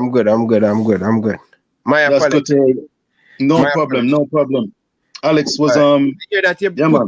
I'm going to bring up my squad and show you how I want my squad to set up, because that was something that I did earlier on this week. I put up the squad, so I'm going Your team, you're starting 11, you mean? Are you starting 11 yet? Yeah, I'm going to tweak a few of the players that were in the starting lineup, and that was an earlier boost, but I have a little bit of more creativity when it comes on to putting in my squad together. And no problem. So I'm going to bring up that soon. Yeah, man. Probably next 2 minutes or so and stuff. So I'm going to bring up that. But one of my things that Richards, as I say, I want Jamaica to approach this game. And this is the reason why I'm going to pick this lineup. Because I have a plan. And I hope Al Grimson, definitely, I think he will have a plan how to beat the Mexican. As I said, the best way to beat the Mexican is to pack the middle. They like to play through the middle. They are not the quickest. Sorry, they are not the tallest. So we have to play to our strength and play to fit them weakness. That's the way we're going to beat Mexico. In Mexico. You understand? So people, we have almost 200 of you guys, over 200 of you guys in the comment section. Can you guys stop what you're doing right now and touch up that like button? I would really appreciate if you guys can touch up the like button, show the love and support, and the like button. Pagan, big up yourself. Alex, thanks for coming and keep it down. Big up yourself. Nothing about love and respect. Pagan, big up. Big League, big up yourself. Doc, big up yourself.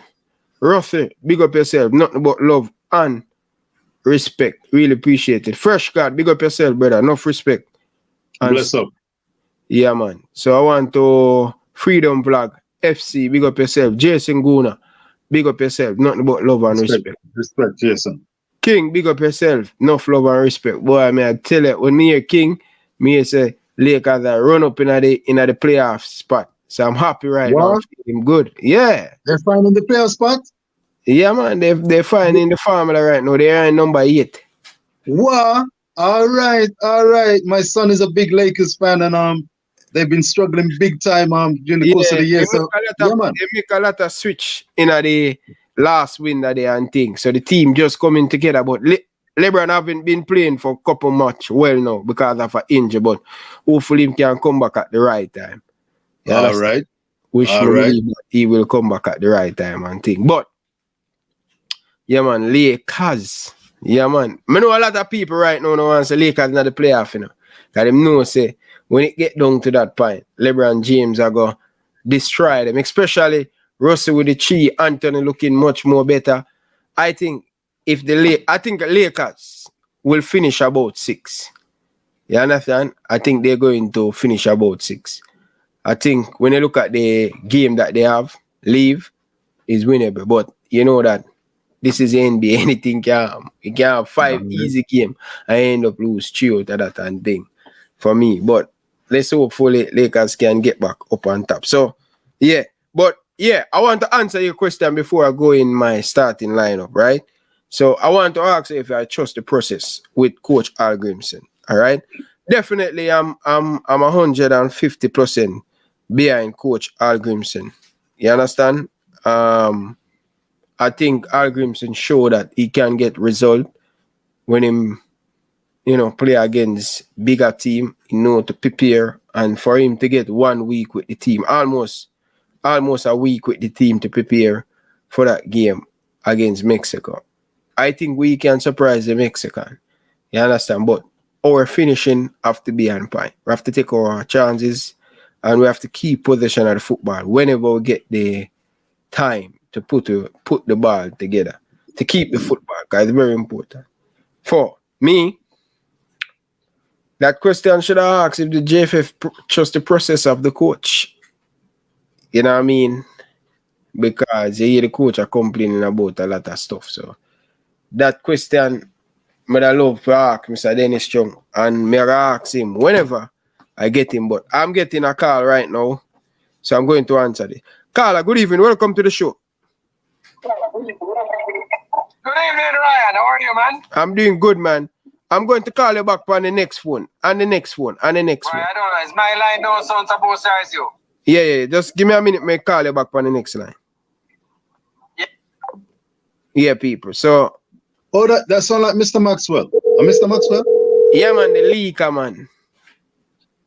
Mr. Maxwell is will suffice for me. London, England. Yes. Whenever you're ready, let's bring up the squad. Yeah, hello? Yes, squad. Yeah, man, I'm hearing you. Yeah, go ahead. Yeah, man. Yeah, Ryan. Here you guys going over what to expect tomorrow? Mm-hmm. One of the things, though, a lot of people are looking into it in some little simple, small facts that how many games has the coach had so far with the team? The team, how many games? I would say this is going to be his second game. Right. So a lot of people have to understand that. So this is the first time the first game, he did very well with the time that he had because he was not in agreement with that game, which you found out after. And he had made subsequent statements that any friendlies that we take, it will be ones he has been 100% in agreement with. Because in the Cameroon game, he was in agreement with that, which you found out also. So I say this to say that, look here, it's a building process.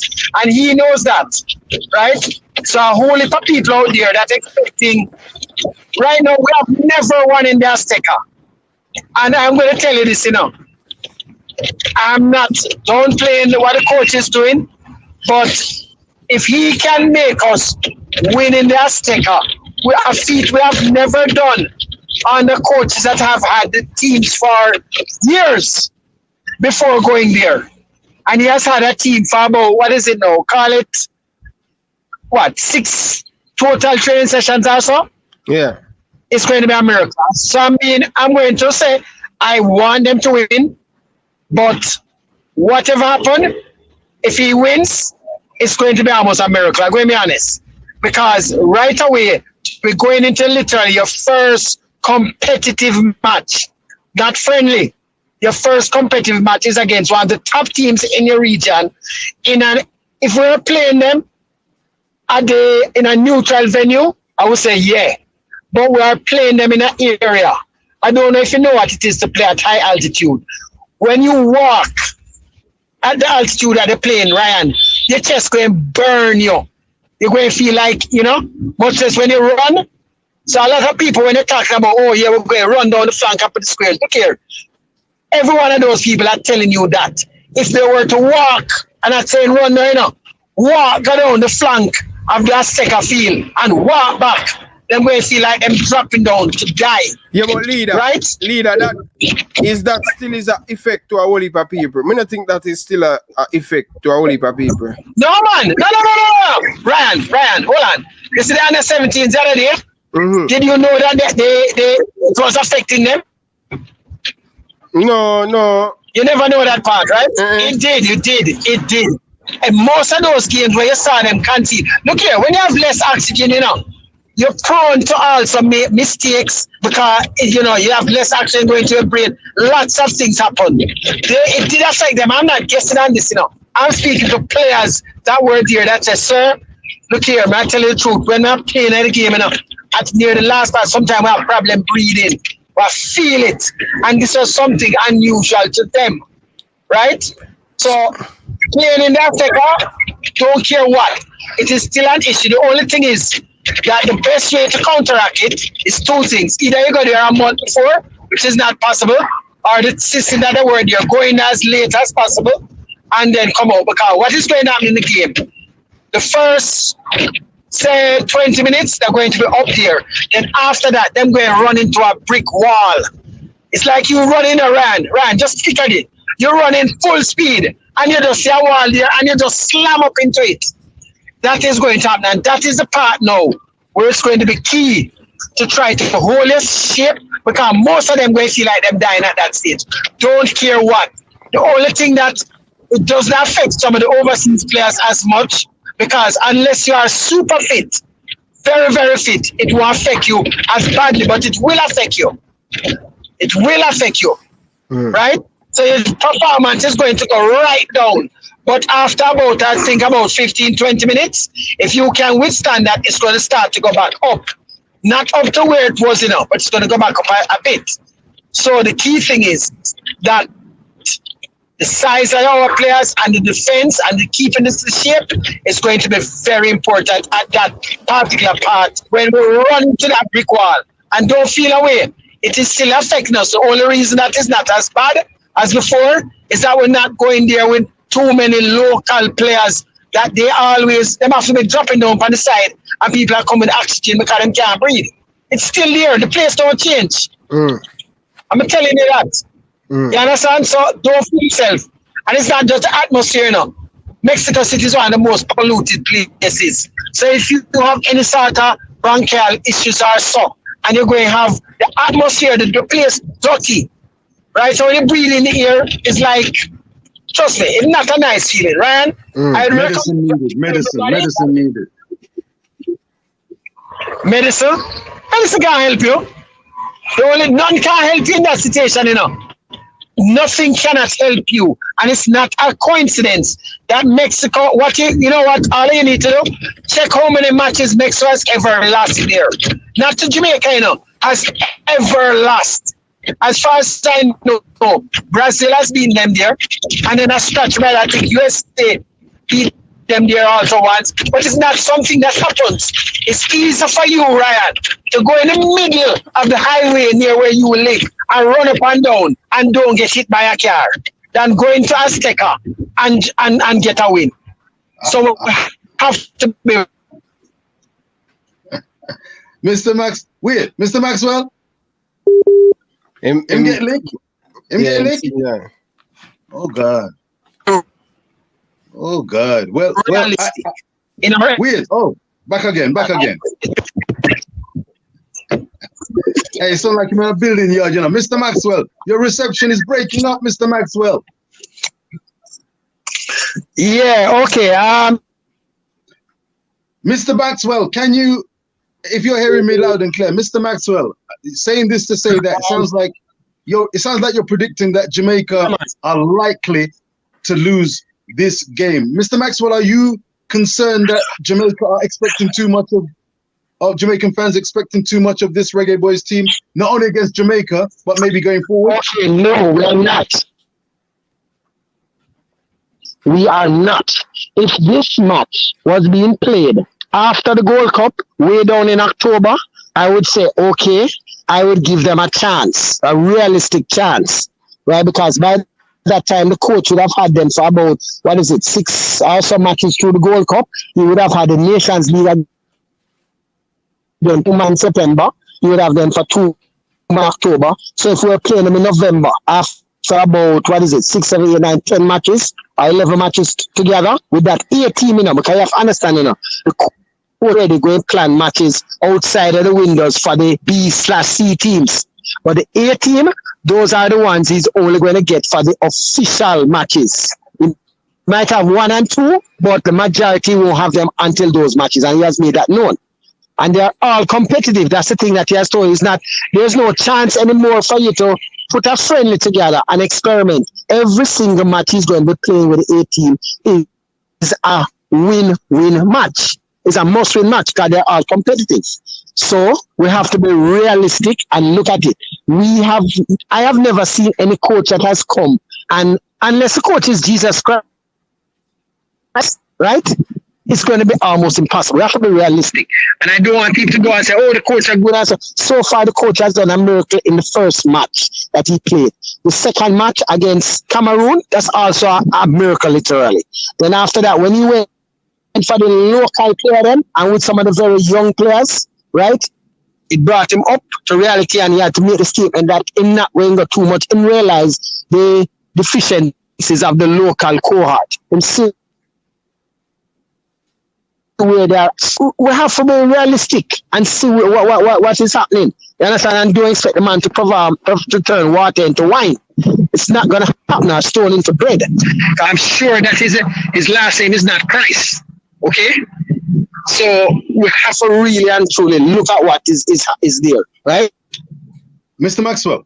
That he's going to be one of maybe, yeah. I like I hear what you're saying loud and clear. I just want to get clarity. Do you think that the JFF are operating at 5% in terms of an organization, or do you think that the Reggae Boyz team under Holgrimson is, as we speak, fairly successful because there's a plan, but where the JFF are concerned, would you give them an F, a 5% rating as it currently stands? That's simple. Okay, let's go on. Let's look at it. So far, the coach has even made it known that when he does the interviews, he hear that boy, pleased with certain things, and him say it, and to him say, work with it. And this is a sign of a good coach. He'll work. There's no way a coach would have wanted to have had him training sessions at the Catherine Hall complex. It's a turbo field, but he will work with it. You understand?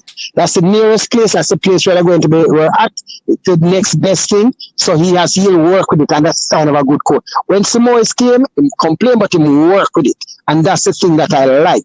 He try to bring the guys together. I realize that there's been a problem over the years with the local fan. You see these things, and try to connect young fans, the fans itself. These are parts of things to build team unity. I don't know how many years the Netflix series Captains. I saw Beside Ryan? Yes, and it never looked good. Okay, let me tell you something. That was not even a year ago good.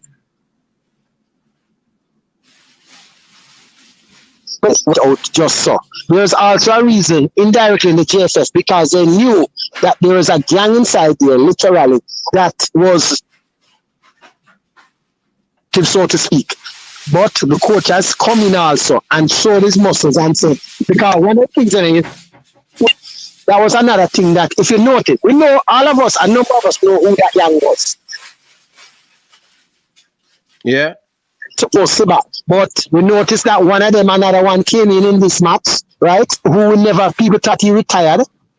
But obviously the coach has that amount of say that he wants to put the best team together, regardless of he just want the best possible players.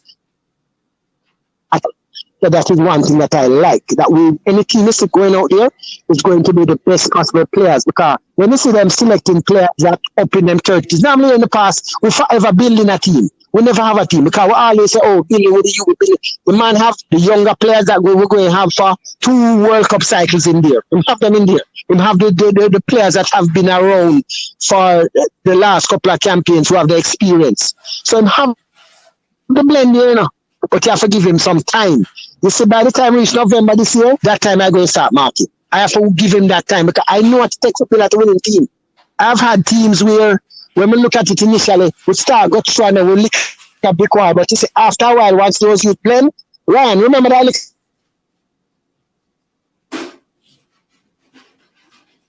The team that remember that team? Yeah, break up. Me never hear what you say. Go again. Yeah, Ryan. Yeah, I'm hearing you. Go ahead. Repeat your question.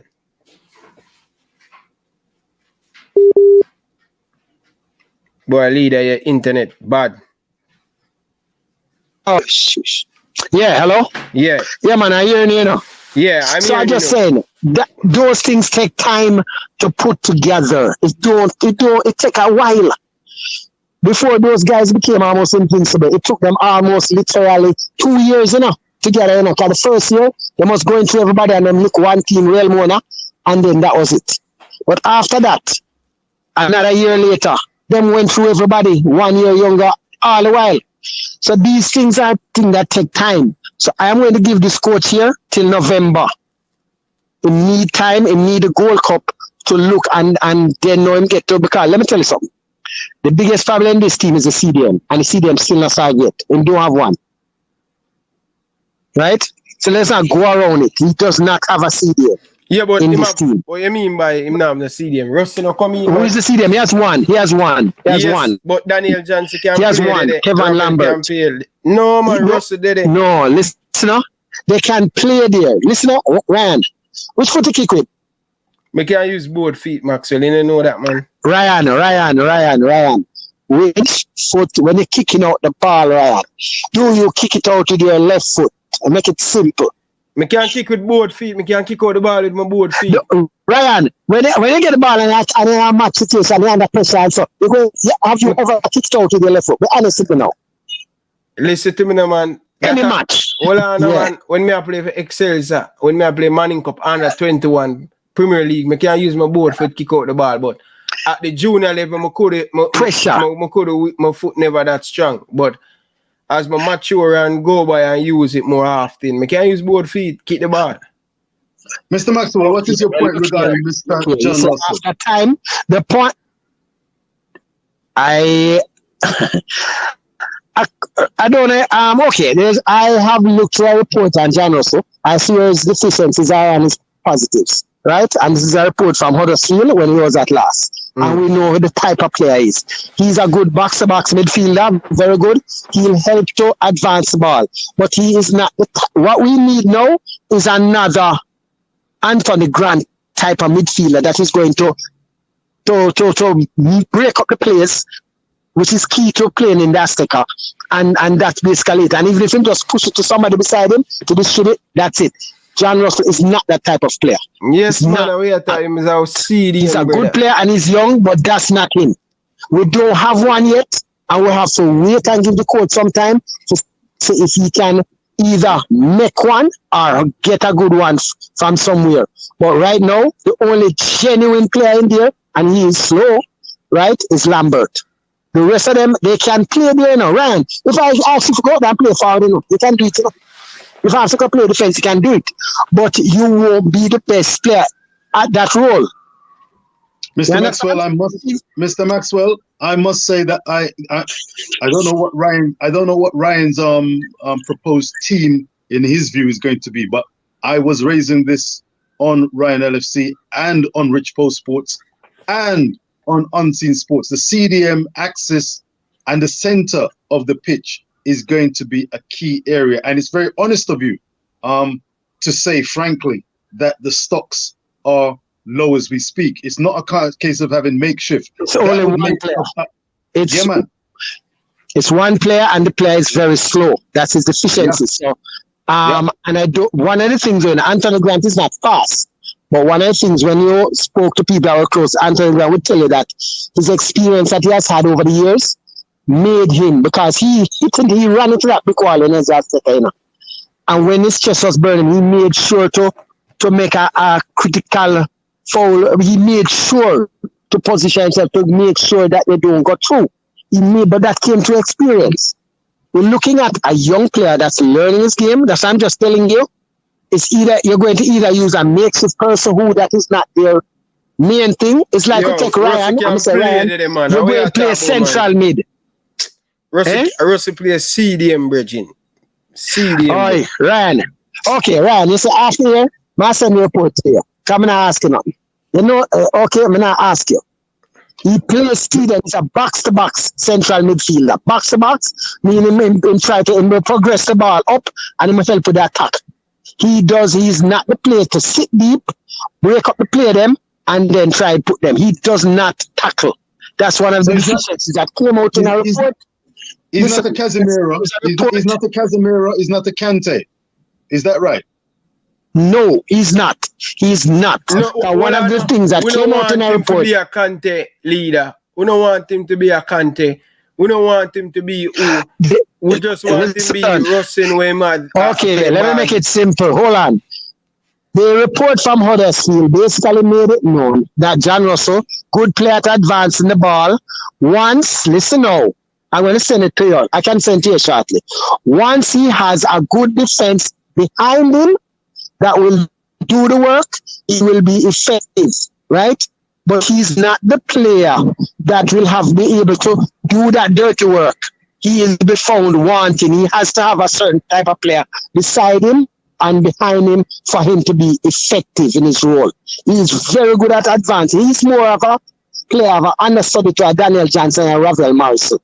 He is that type of player. He is definitely not, because that is one of the reasons why I let him go. Because they needed somebody that can tackle up, win the balls, and help with that progression. He is half of that, not the other half. Maybe Mr. after a while, he will learn. Yes. Mr. Maxwell, could I ask you at this opportunity while I've got you on the show? Thanks for turning up and giving your opinions. Can you just explain, if Jamaica wants to progress in CONCACAF and world terms, what is the issue, in your opinion, around the CDM rule where Jamaica is concerned? I've been surprised. At the lack of CDMs in the JPL, and we've seen it, across the diaspora. But in Jamaica, why is the CDM role not one that has been explored? Is that another shortcoming of the JPL? Okay, no, let me tell you what happened here now. Okay, it's like one of the things that Hal Grimson mentioned, that when people talk about, the team play a lot of long balls and so can say that, he mentioned and he made it known, so look here, one of the problems were that he's not him telling them to do it, but when they're under pressure, they revert to what they are being taught and how they play.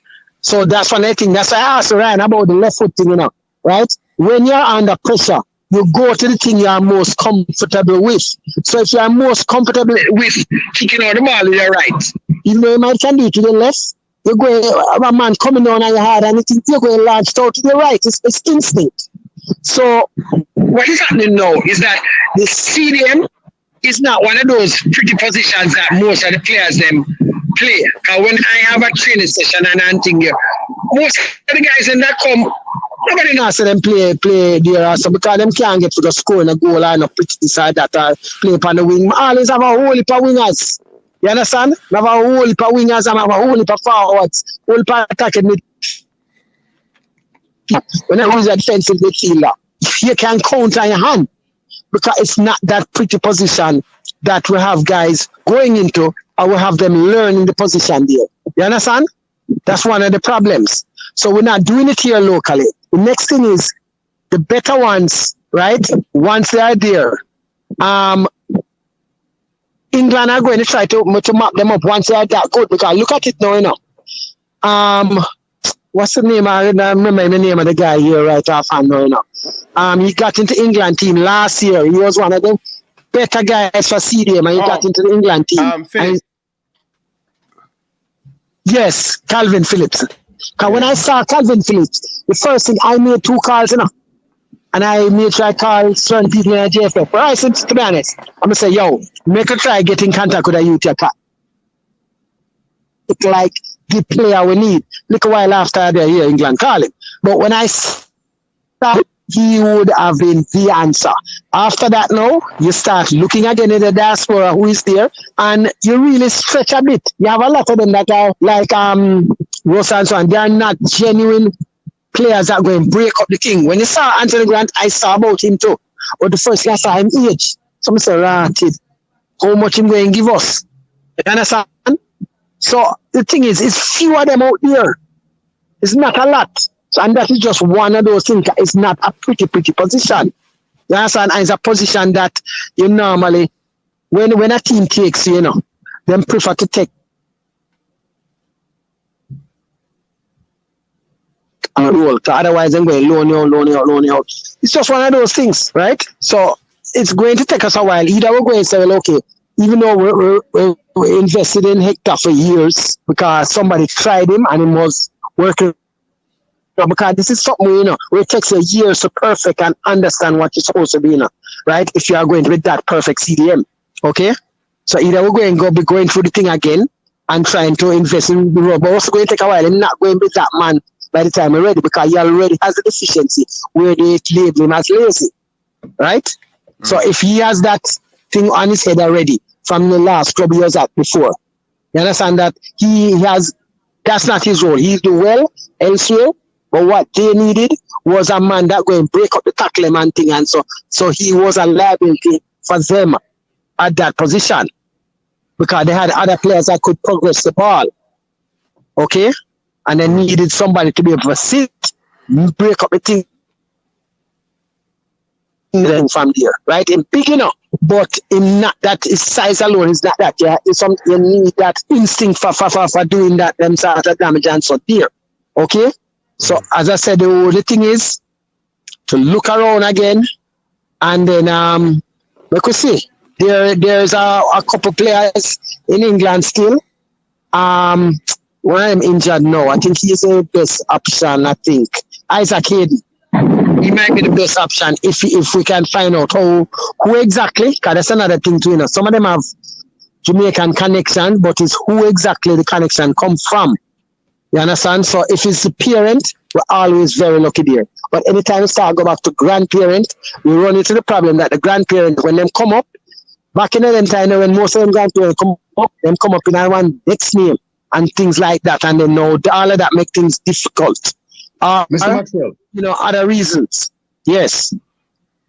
Full respect. Ryan, you don't mind if I ask the man a question or two? Yeah. No, man. Go ahead, man. Ask him the question, man. Full respect. In light of the last octagonal competition where Jamaica, I think, played 14, score on 12 goal, concede 22, that paints a story and tells a story. How far are we away now under Heimer? And in terms of your expectations, Mr. Maxwell, and maybe you can help the fans out there, the Jones Spences, the Logic One, the J Rosses out there, big up yourselves, one and all. How far are Jamaica onwards from that record? 12 goals for, 22 against. That suggests that Jamaica have difficulty putting the ball in the back of the net and maybe creating chances. No. Defensively, it's a difficult something to get Jamaica. Well, how do you paint it, sir? Okay, no, let me tell you something, okay? I've been involved with a lot of teams that have won championship, and the first thing that you need, if you don't have a good goalkeeper and a good defense, you're not going to win nothing. You have once you can score the goals, then score the goals. They will score the goals. What you need is that one. It's not every match you're going to go and you're going to score 3-4 goals, right? Sometimes it's a one you can win every match by a Bob Marley, literally. You just need look here. Once a goal, your forwards, right? Think about it, internationally wise. How many matches you really see teams winning 4 or 5 low? It's mostly 1, 2, that sort of thing. So be realistic. Once the forwards get their 1 goal or possibly 2, it's now up to your defense, right? Because what you just mentioned there, is that for every 1 goal we score, we score 2, That's basically it, So there's something wrong there. That means, and let me tell you, one of the biggest problems was that there was the picking of the team was never picked on merit. It was more of a friend thing. And that sort of thing killed us. It killed us, right? Because of the friend thing mentality. We had the players here, But when you needed to make certain changes and even to keep the team, the last time we had that second end, that's a simple thing. We needed to carry on a centre half. We know that much. If we're going to kick off Grant, we needed to carry a centre half that can help right there. So, who they carried on, Ryan? Ryan. Right, Ryan's made a move. What I don't want to do is stick. I don't want to stick on the past. I don't want to. You carried on a player that could not help you, right? You the type of player you had to carry on, you did not do it. And it happened in a match after that. I don't remember which one. He should have carried on Mariappa. And he carried on. So, trust me, there are choices, and I saw it in matches. Let me tell you what I saw. And I could have predicted it after a while. When you saw a previous coach, like you'd have 4 overseas based players on the field, right? Okay. When a change was made, most time you're going to see what them pull off one of those overseas and they put on a local. It was like clockwork. You hardly saw any time when you're going to have a majority of the best team out there.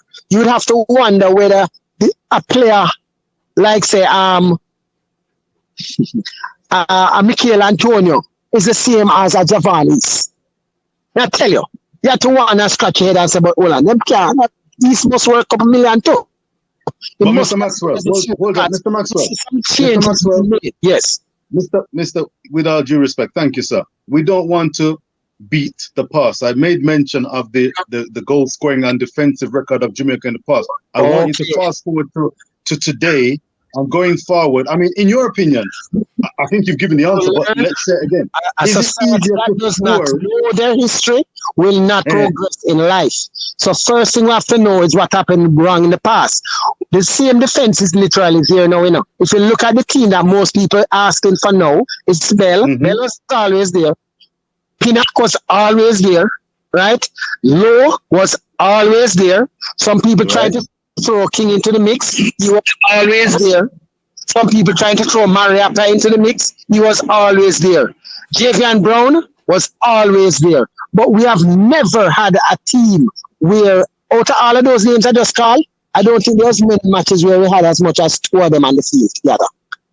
Now we have a chance that the coach can put on the 4 best ones and have good options. We had players going out there playing roles that they were not the best players at, right? And it affected us. So now, if we have the team, because these are the same, the defense not change that much, you know. Because there's no, which new player is coming there apart from Limbikisa? There's no new player in this defense, you know. It's the same defense, right? There's a new keeper in there, wait, right? And then Blake and so. But there's basically not change with the team here, you know. This team here that everybody is now boosting and saying, yes, they can do it. Remember, this was a team that got trashed how many times I was doing poorly, right? They came up as a part of the Netflix scene. Well, look here, but we have a difference now. The head has a vision, right? And we see difference, right? And I am sure one of the things too, you know, why we have Halgrimson here, but two, is that there were people in the JFF that never really want to spend the money on Halgrimson. But certain other people say, no, we can't keep doing the same foolishness and expect different results. And they insisted and they went out for Halgrimson and his staff, right? Because you have people in the JFF that wanted to basically not spend the Adidas money. Then basically, but Adidas, more than like, put pressure on other people in the JFF saying, no, we have to get a good overseas coach. We're tired of seeing this now, and we're not reaching anywhere doing this. So that is why I want to have a change. Halgrimson so far, he reminds me a lot of Asimos in that in certain things, you have all of the facilities and everything, and you know what he have to work with, and then trying him best to work with it. So what I'm going to say to people, give him time. This is literally his first match. So nobody will say, oh, enough 4 matches. Come on, this is literally his first match. We'll have a couple good sessions. After this, he'll have another thing in June, hopefully, if it's not official matches, it's going to be friendlies. And then after June, you're going into the Gold Cup.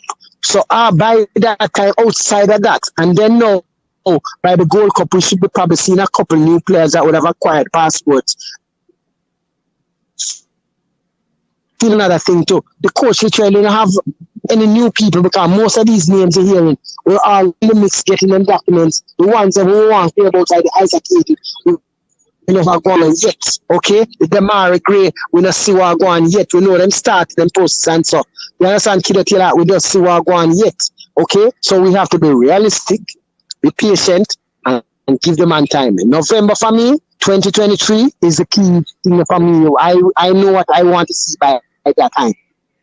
I want to see a good defense, a good backup keeper, right? Okay, a good good first string and a second string defense that look good, and a second keeper that look good. Once I see that, I'm good. Let's see them have either in start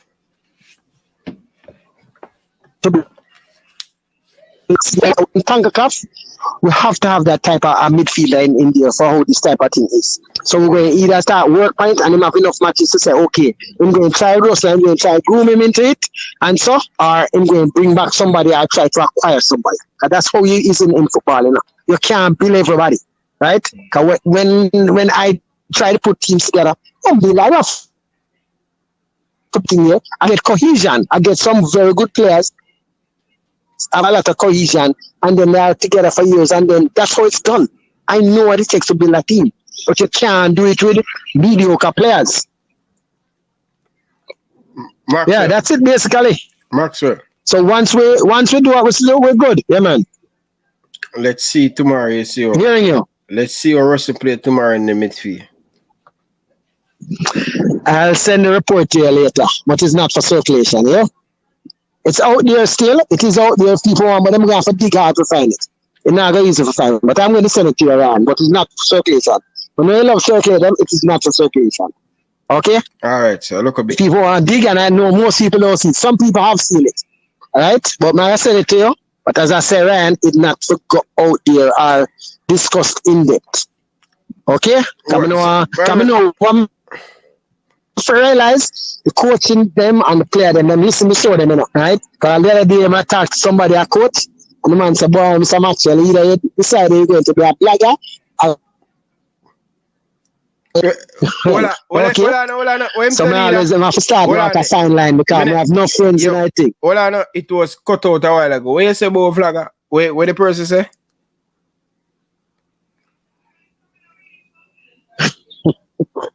The gentleman, as I say, is somebody is a part of the Jamaica coaching staff. A good friend of mine. He mentioned, say, boy, sometimes we come down too hard on the man them and thing. Okay, I'm have to decide either I'm going to be a blogger or not. Because sometimes, let me tell you something, straight up. A lot of time when we get information, it will come from the coach them, or I can't tell you which, but we and most of the coach them are friends. So even when certain things are going on, so we hear straight from them. Almost everyone, because most of the Jamaica youth sides are pick, right? The coach them normally lays with me to try to get some info and players out there, right? And a secret, because we do know players. Listen. You understand? Your big friend I run from the show, you know. Which big friend that? Me and Gardner, man. No, man, it can't be. What do you mean by? And the man feel away, man. Feel away, man, the man. Anyway, we're not discuss that. Hold on. Where am I feel away about? In about, right? Let's not go off the thing. Man, I need to left the program, bro. That may I tell the leader.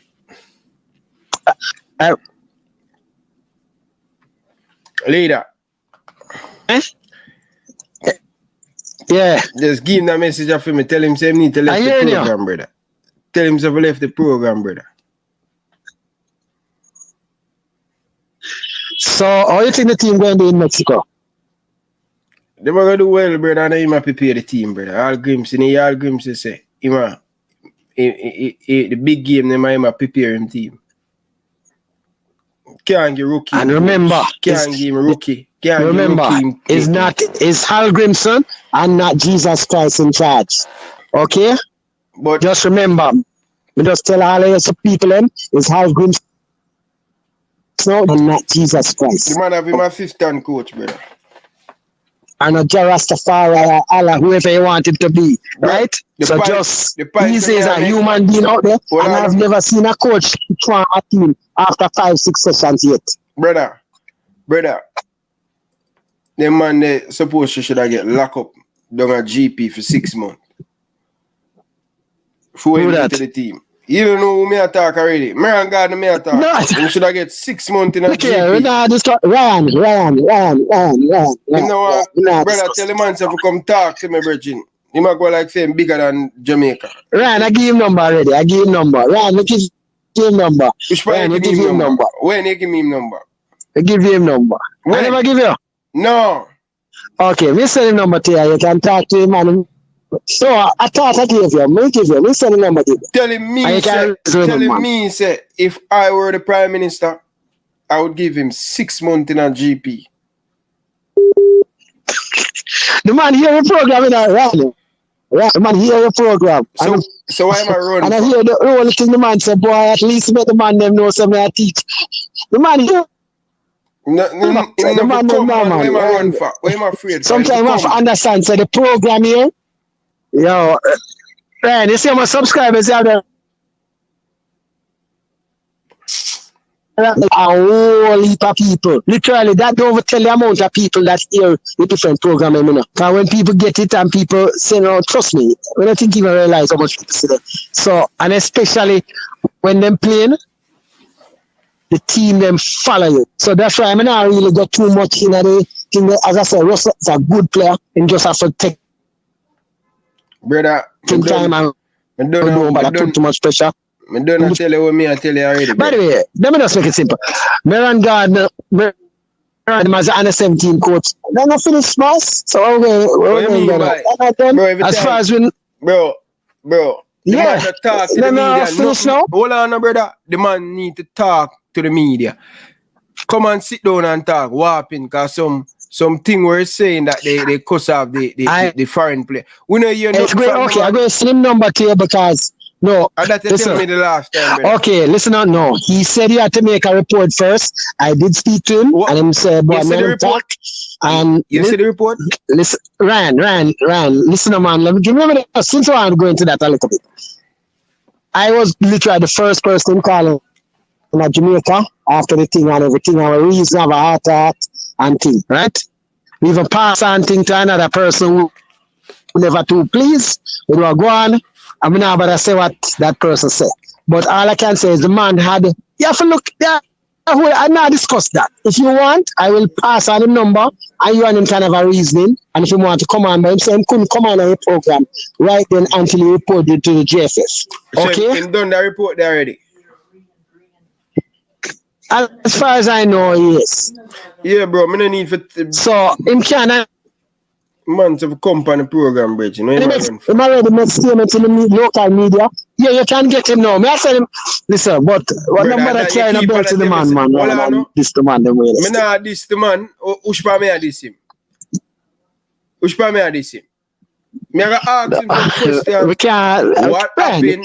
We're different here. I'm not talking about certain things, man. No, we're not talking about. Me just tell him, say, me want to talk to him. I want to know what happened in the under 17. I will pass on him now. I will pass his number. But that me try to tell you, sir, that you tell me. That you tell me last time. I'm going to pass stand shot. As I hang up, I'm going to give it to you. Alright. Somebody can talk, you know. Me know, sir, I can tell somebody. Well, we can't call him now, of course. You know? Wait till after this. Him not hide. No, man, I don't think him hide. I think he's that you just don't contact him. So he may hide. You call him? You know, you call him, man. My tell people, say, give me them number, and I feel, my so you don't. My program is too hard. I told you that he would have come on. When we call him said, boy, him have to report. Ryan, he said he would come on, but after him talk to the regular media before him come on. No media, no regular media and talk to him for them come back. Brother, the regular media don't care about him, brother. We are the new media, brother. We him fair report, brother. Anyway. We know it's a new wave still. So as I say, I will pass on. And you want him have a heart attack and maybe you understand a lot of things from his point of view. Yeah. Mr. Maxwell. Still assist one of the assistant coaches, you know. I don't care about that. I just want him to explain to me what went wrong. Cause 2 campaigns him there apart. Yeah, man. As I say, look here, hold on. So I remember now, you know. I just told you something that you never know about. The youth them can't breathe when them are there, you know. And if you remember one thing, they were always conceding goals late. That was definitely one of the reasons. So you understand? Somebody just tell you something you never even know. All right, just You understand? That there was a problem with the altitude there too. A man don't tell me say my program is too hard. What's that? A man don't tell me close to him and say, yo, him now come. I don't know about that. All right, make it happen then. We make it up, man. No yourself, man. The man cool and the man will talk. I don't want business if him cool, brother. I don't want to hear about if him cool or what. I want to know what happened at the thing. That me care about. I'm not business about a man who cool for me. That's cool. what I say. I just told you about the thing. The youngsters had a problem breathing there. And it was a serious problem. It affected us. People can't go say, oh, we were the only team. Look here, it did affect us. That is the fact of the matter. It might have affected some other teams as much, but it did affect us. We can't get around that. Leader, may I understand what you're saying? It came out in an interview and put in the Observer too. He mentioned it already too. He did mention it. But I'm saying I heard it a long time from one of the players. I'll send that to you too.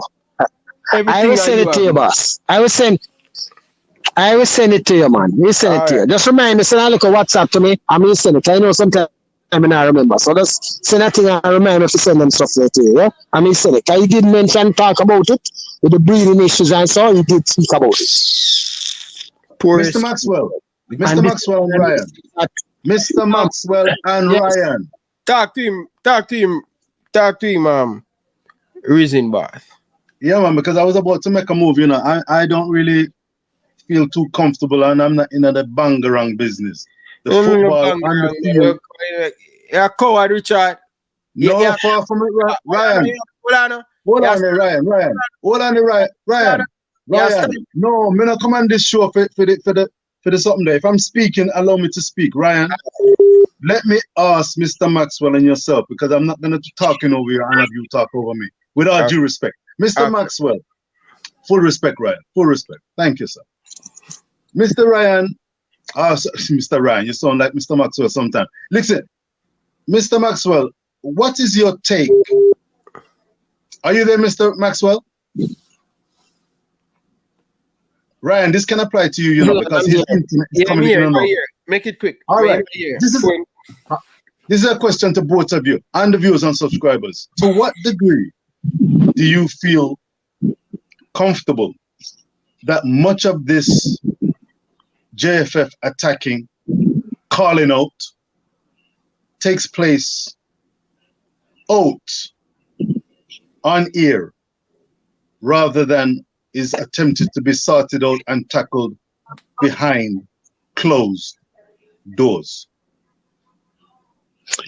What you mean in there now? If it should be done behind closed doors and not exposed? Whatever the situation and issues are, how do you feel about addressing these matters? No problem. Here, behind closed doors, as best as possible, rather than a bag of drama. The JFF. Okay, no, let me tell you now, straight up. Raya, one of my friends, then, right? Not tell you straight up, because enough time when I get little sis, all right. I'm not telling still, why, trust me, sometimes all we can say is, in things that happen, sometimes we have to look when we make an error and move on from there. It's not good for people to bring it out there, because sometimes it make you and the whole organization look bad. So for me, the problem with JFF, they keep a lot of things quiet most times and it don't get solved. So if you have a problem, keep recurring. Sometimes you need people to make certain things public so that it stop happening. You understand? You need that. For me, you need that. Okay, I'm think a lot of people, not big man, and they understand certain things and then we can talk to you on it. Right? Okay?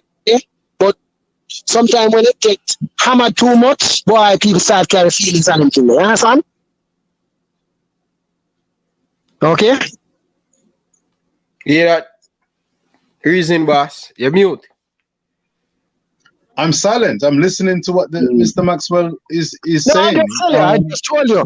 Basically, you can bring it out, but sometimes it's better to deal with it. But the problem is that the JFF normally have a problem in actually dealing with it. So sometimes they do admit that the problem happen. And then sometimes people have to dig it out. You understand? Because I know of a particular situation with a player being left to sleep on an airport floor, that when a coach asked where he was told that they don't know, right?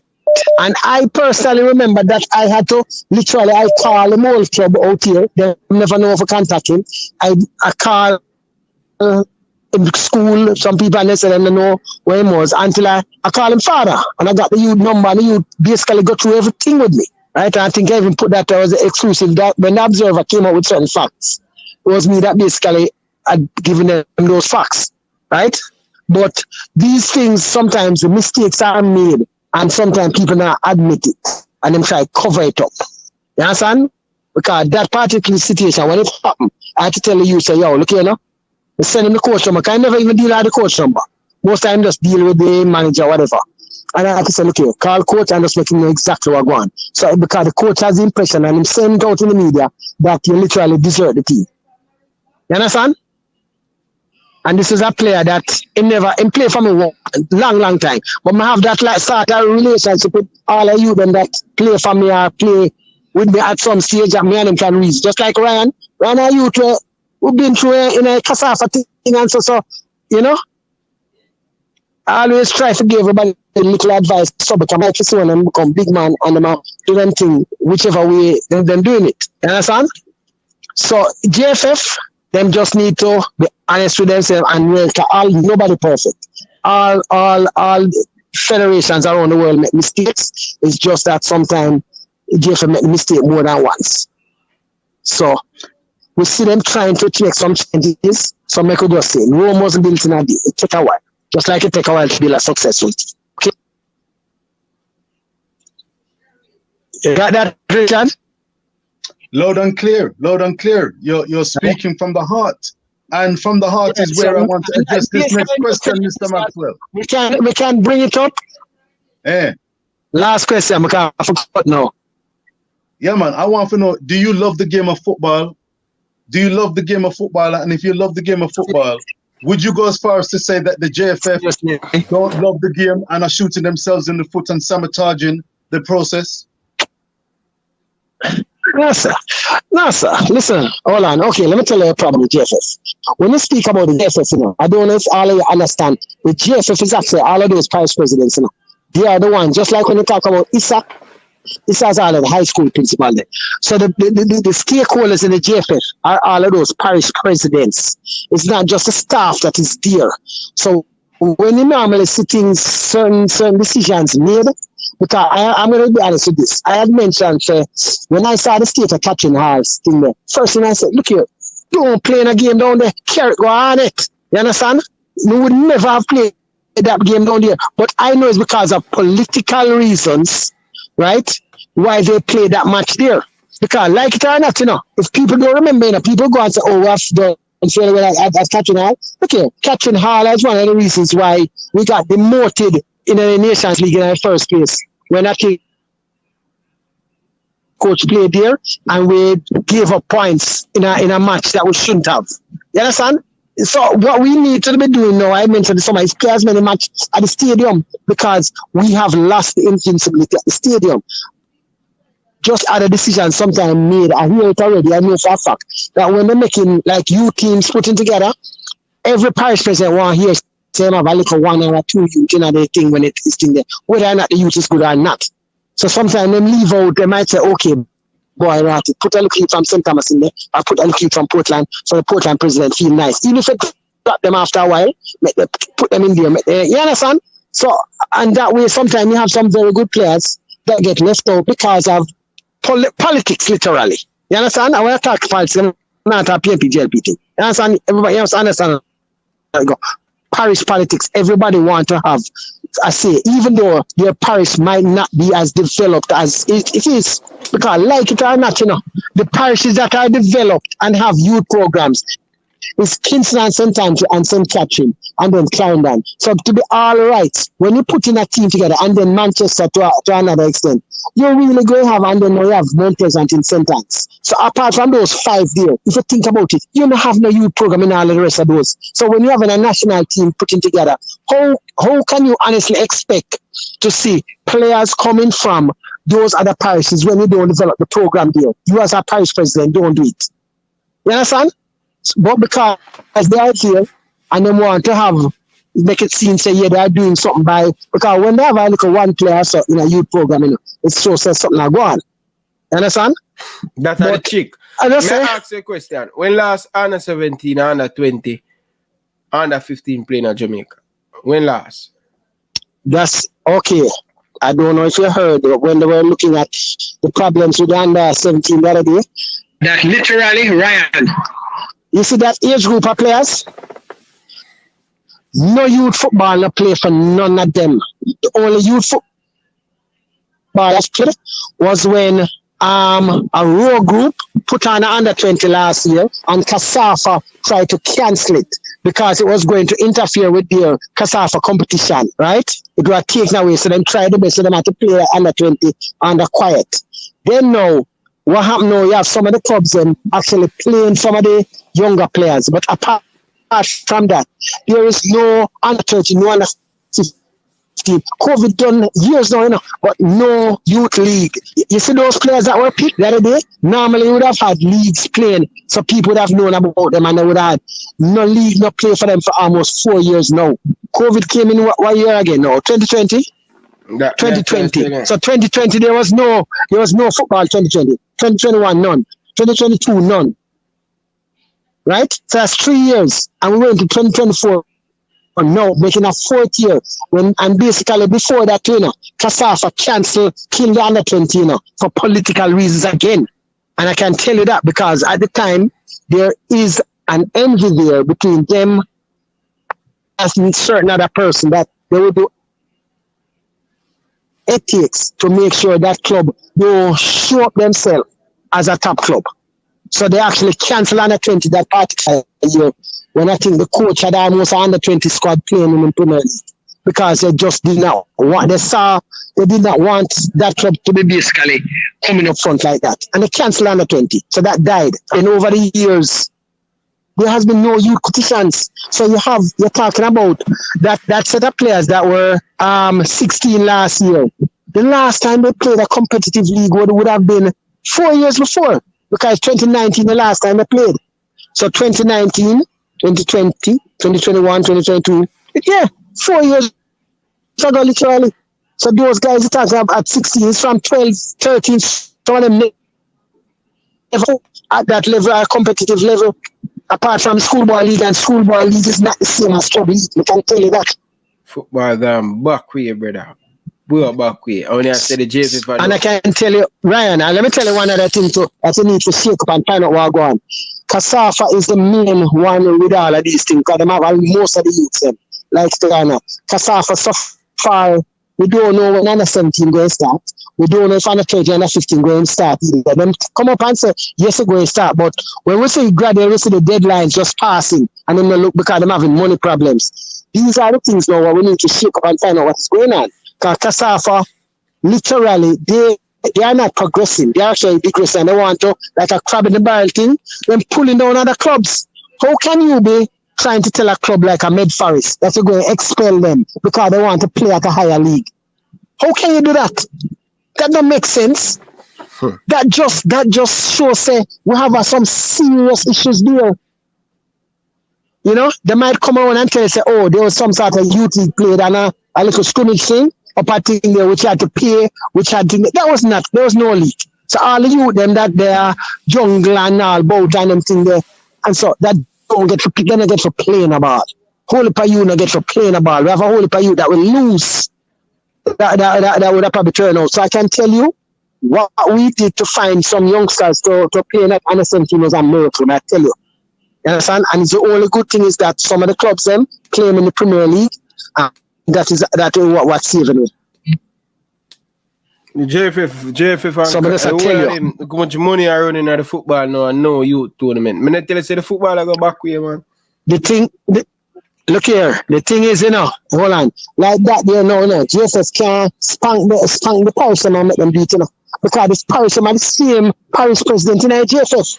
Yeah, but so unless JFF, I don't even know what to say JFF can do, because the same president them who don't have the youth league, and them go for vote for the sanctions that them going with. You understand? So he will sanction himself.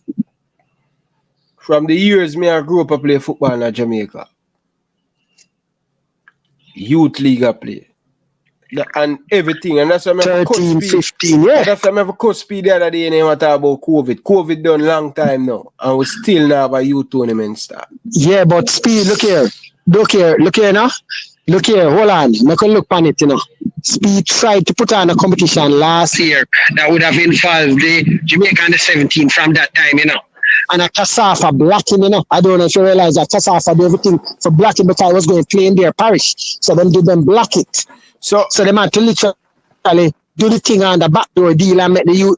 You never know how that go on. So it's not, and the thing is no, because the parishes are the ones supposed to respond to it. Sometimes, like in that case, Speed tried to do the thing like say, okay, a JFF thing, and put it that way, and so through the Premier League clubs, them at least have some of them. And it was blocked by Casafa. Then threatened the clubs that if you enter this thing, we're going to ban it, just like how them do Med Forest. So who are look here, let me tell you something. Casafa is one of the most powerful confed. No, look here. The parish presidents running football and a lot of them not doing anything. Casafa, the most powerful candidates. That is what you need to look on. Look here, remember the under 15 and play in the confed is years that not played. I'm going to try to start it back again shortly because I have to pick out the embassy that we having under 17 going to be coming from the 15-year-old, right? Because them do trials in the US the other day. Start the local set yet, They look at what they were saying was going to do the local set is go through the parishes then. But by this time I'm going to do them just going to play some knockout thing and they're going to be a mockery. And normally you get to play several matches when you play under 15. You know, remember that, Ryan? Yeah. You know more matches and you travel out to the different parishes and play. So you go to different parishes and all them things there. But that now happen. So may I ask a question, leader? Who are run football in Jamaica? Is it Cassava or JFF? Well, let me tell you what now. Say the Med Forest thing, where them threaten to ban Med Forest if they join in the JFF competition, that going to tell a lot who running things. Because if Casafa can come up and say, look here, if you join the parent organization, the parent organization have a tier 2 competition, and you going to threaten the club from your league that wants to go into it, that if you go in there, we're going to ban you and expel you. What that say? Casafa get too powerful now. Oh, and two, there's a serious, and the thing has no money to back it up anymore. You understand?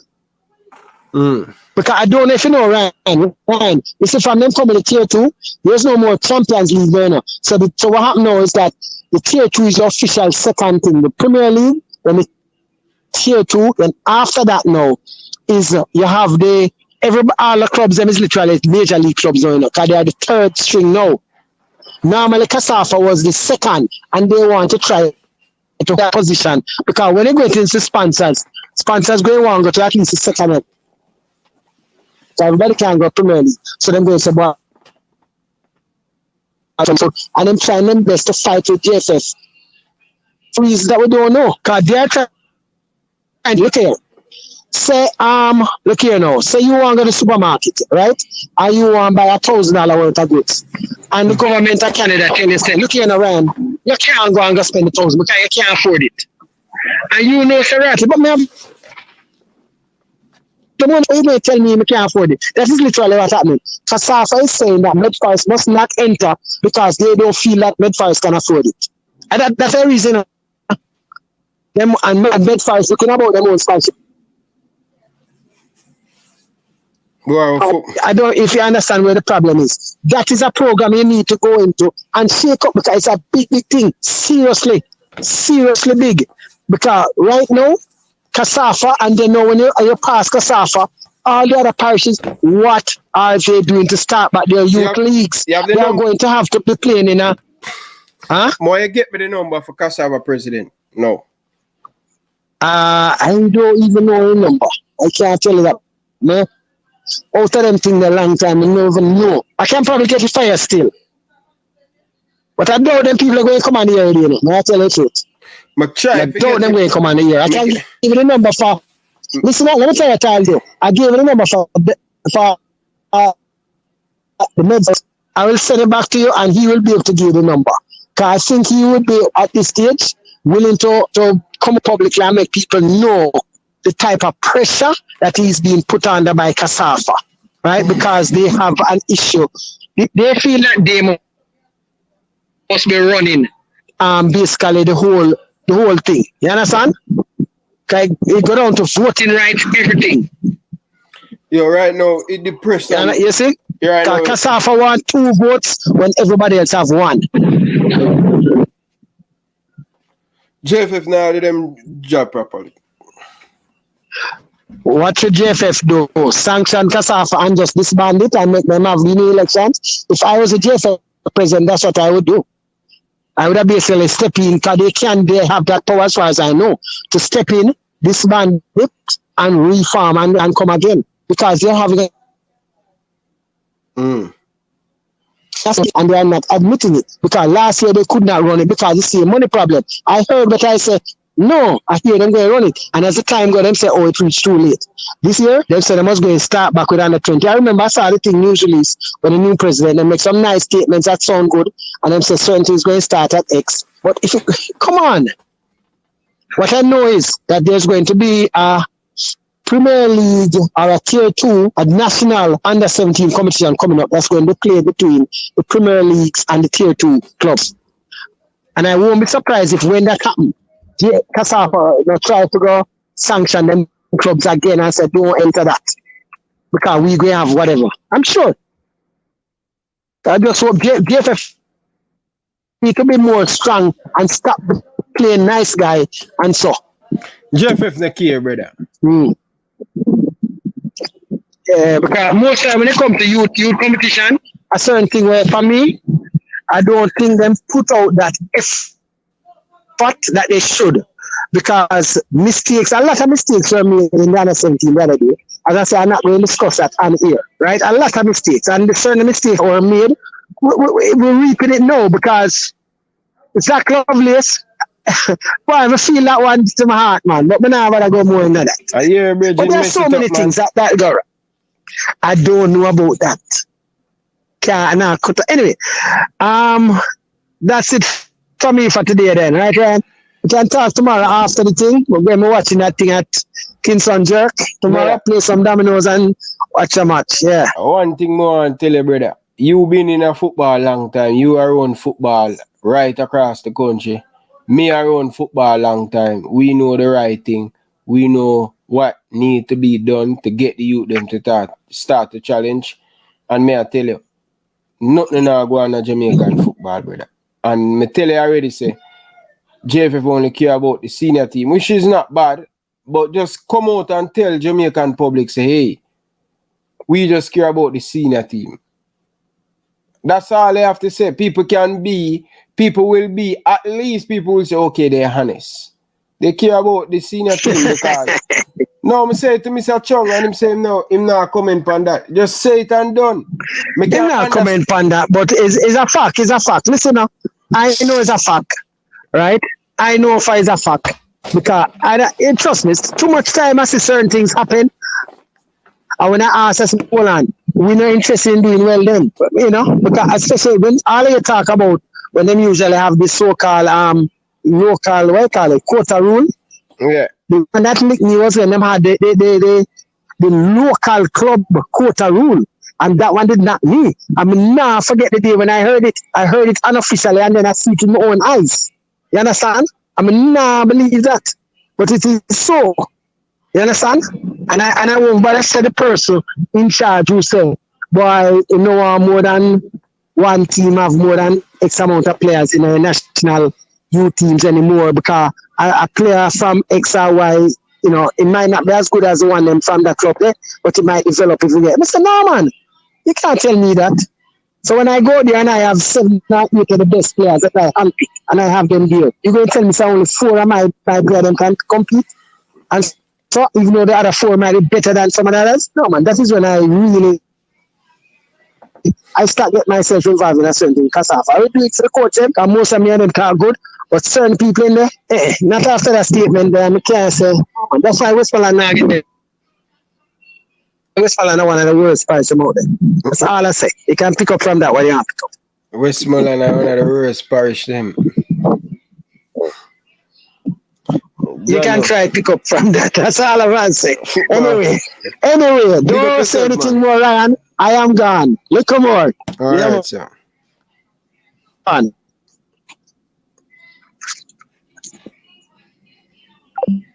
Fresh God, you are going. Come back. Big up yourself, brother. Enough love and respect. Only you are going, brother. Tennessee, you are going. Who footballing at the dark room. Dark room. Dead. It's depressing to sit down and listen to all of these stuff, Bridging. Tennessee, telling you all the while, say the man them don't care about youth football. You understand? If the national team, if FIFA put in a law, Fresh God, if FIFA put in a law tomorrow and say, hey, it is not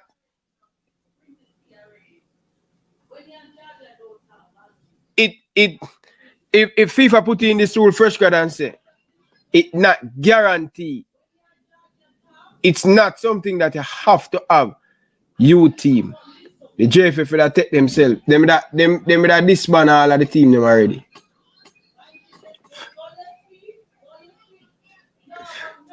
Yeah, that me I telling you, brother. The man them football in Jamaica now go nowhere, brother. Football run down to the dogs.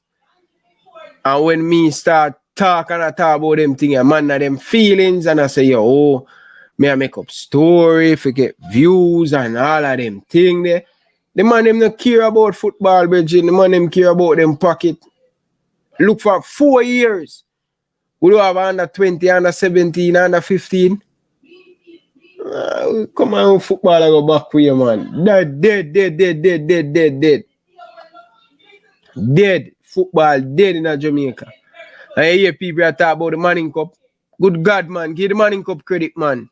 And that's why more while me people beat down for the Manning Cup.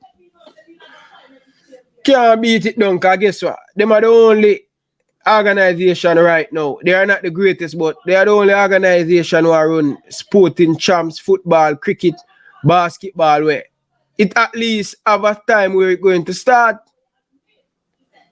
Issa, big up on yourself, man. Big up. Because a lot of people say, stop playing Manning Cup, but if stop playing Manning Cup, why go play in Jamaica? Stop playing Manning Cup and Dakasta Cup. You ever hear Manning Cup schedule come out yet? And them tell us, say, yo, Manning Cup will start the 1st of September or the last week in August, and then push it back. Yo, Jano people, man, sometimes it can be very distressing talking about Jamaican football, bitch. Nothing 4 years, no youth tournament has been running in Jamaica. Politics are mash up the thing. Politics mashing up the football, bridging.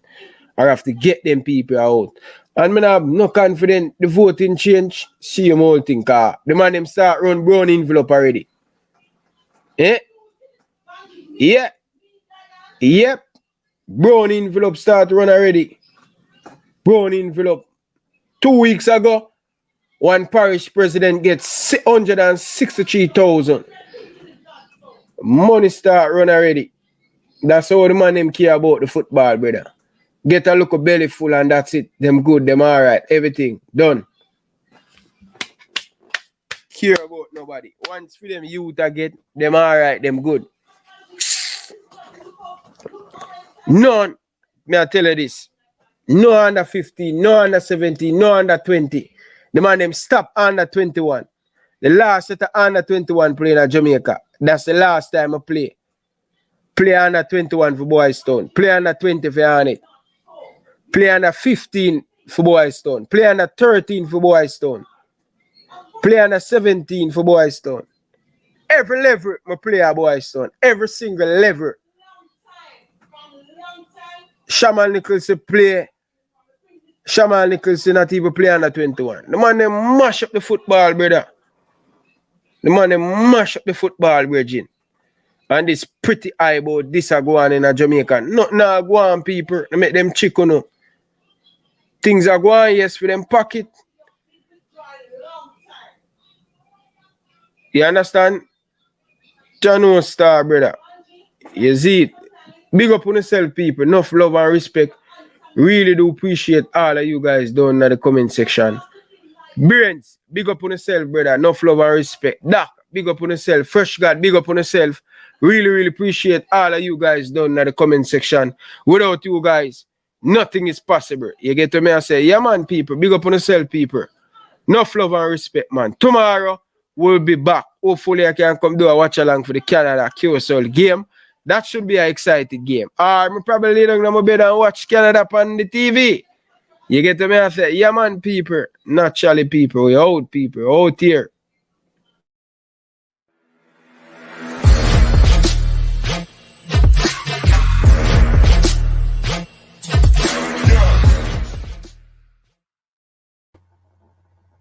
Hi, my name is Tiffany Cameron, Reggae Girls top striker, and you are watching Ryan LFC YouTube channel. Don't forget to like, share, and subscribe.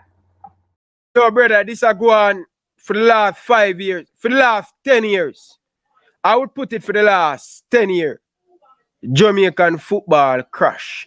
Down.